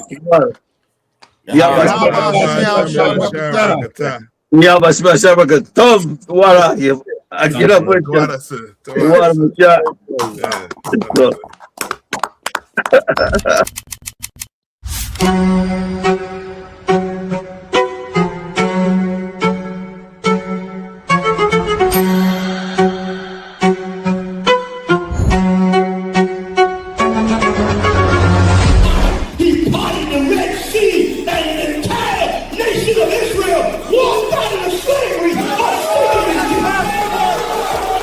The ISUPK presents the Lord's 57th Annual Passover, April 4th, 2026 in Houston, Texas. You do not want to miss this one, Israel. Shalom.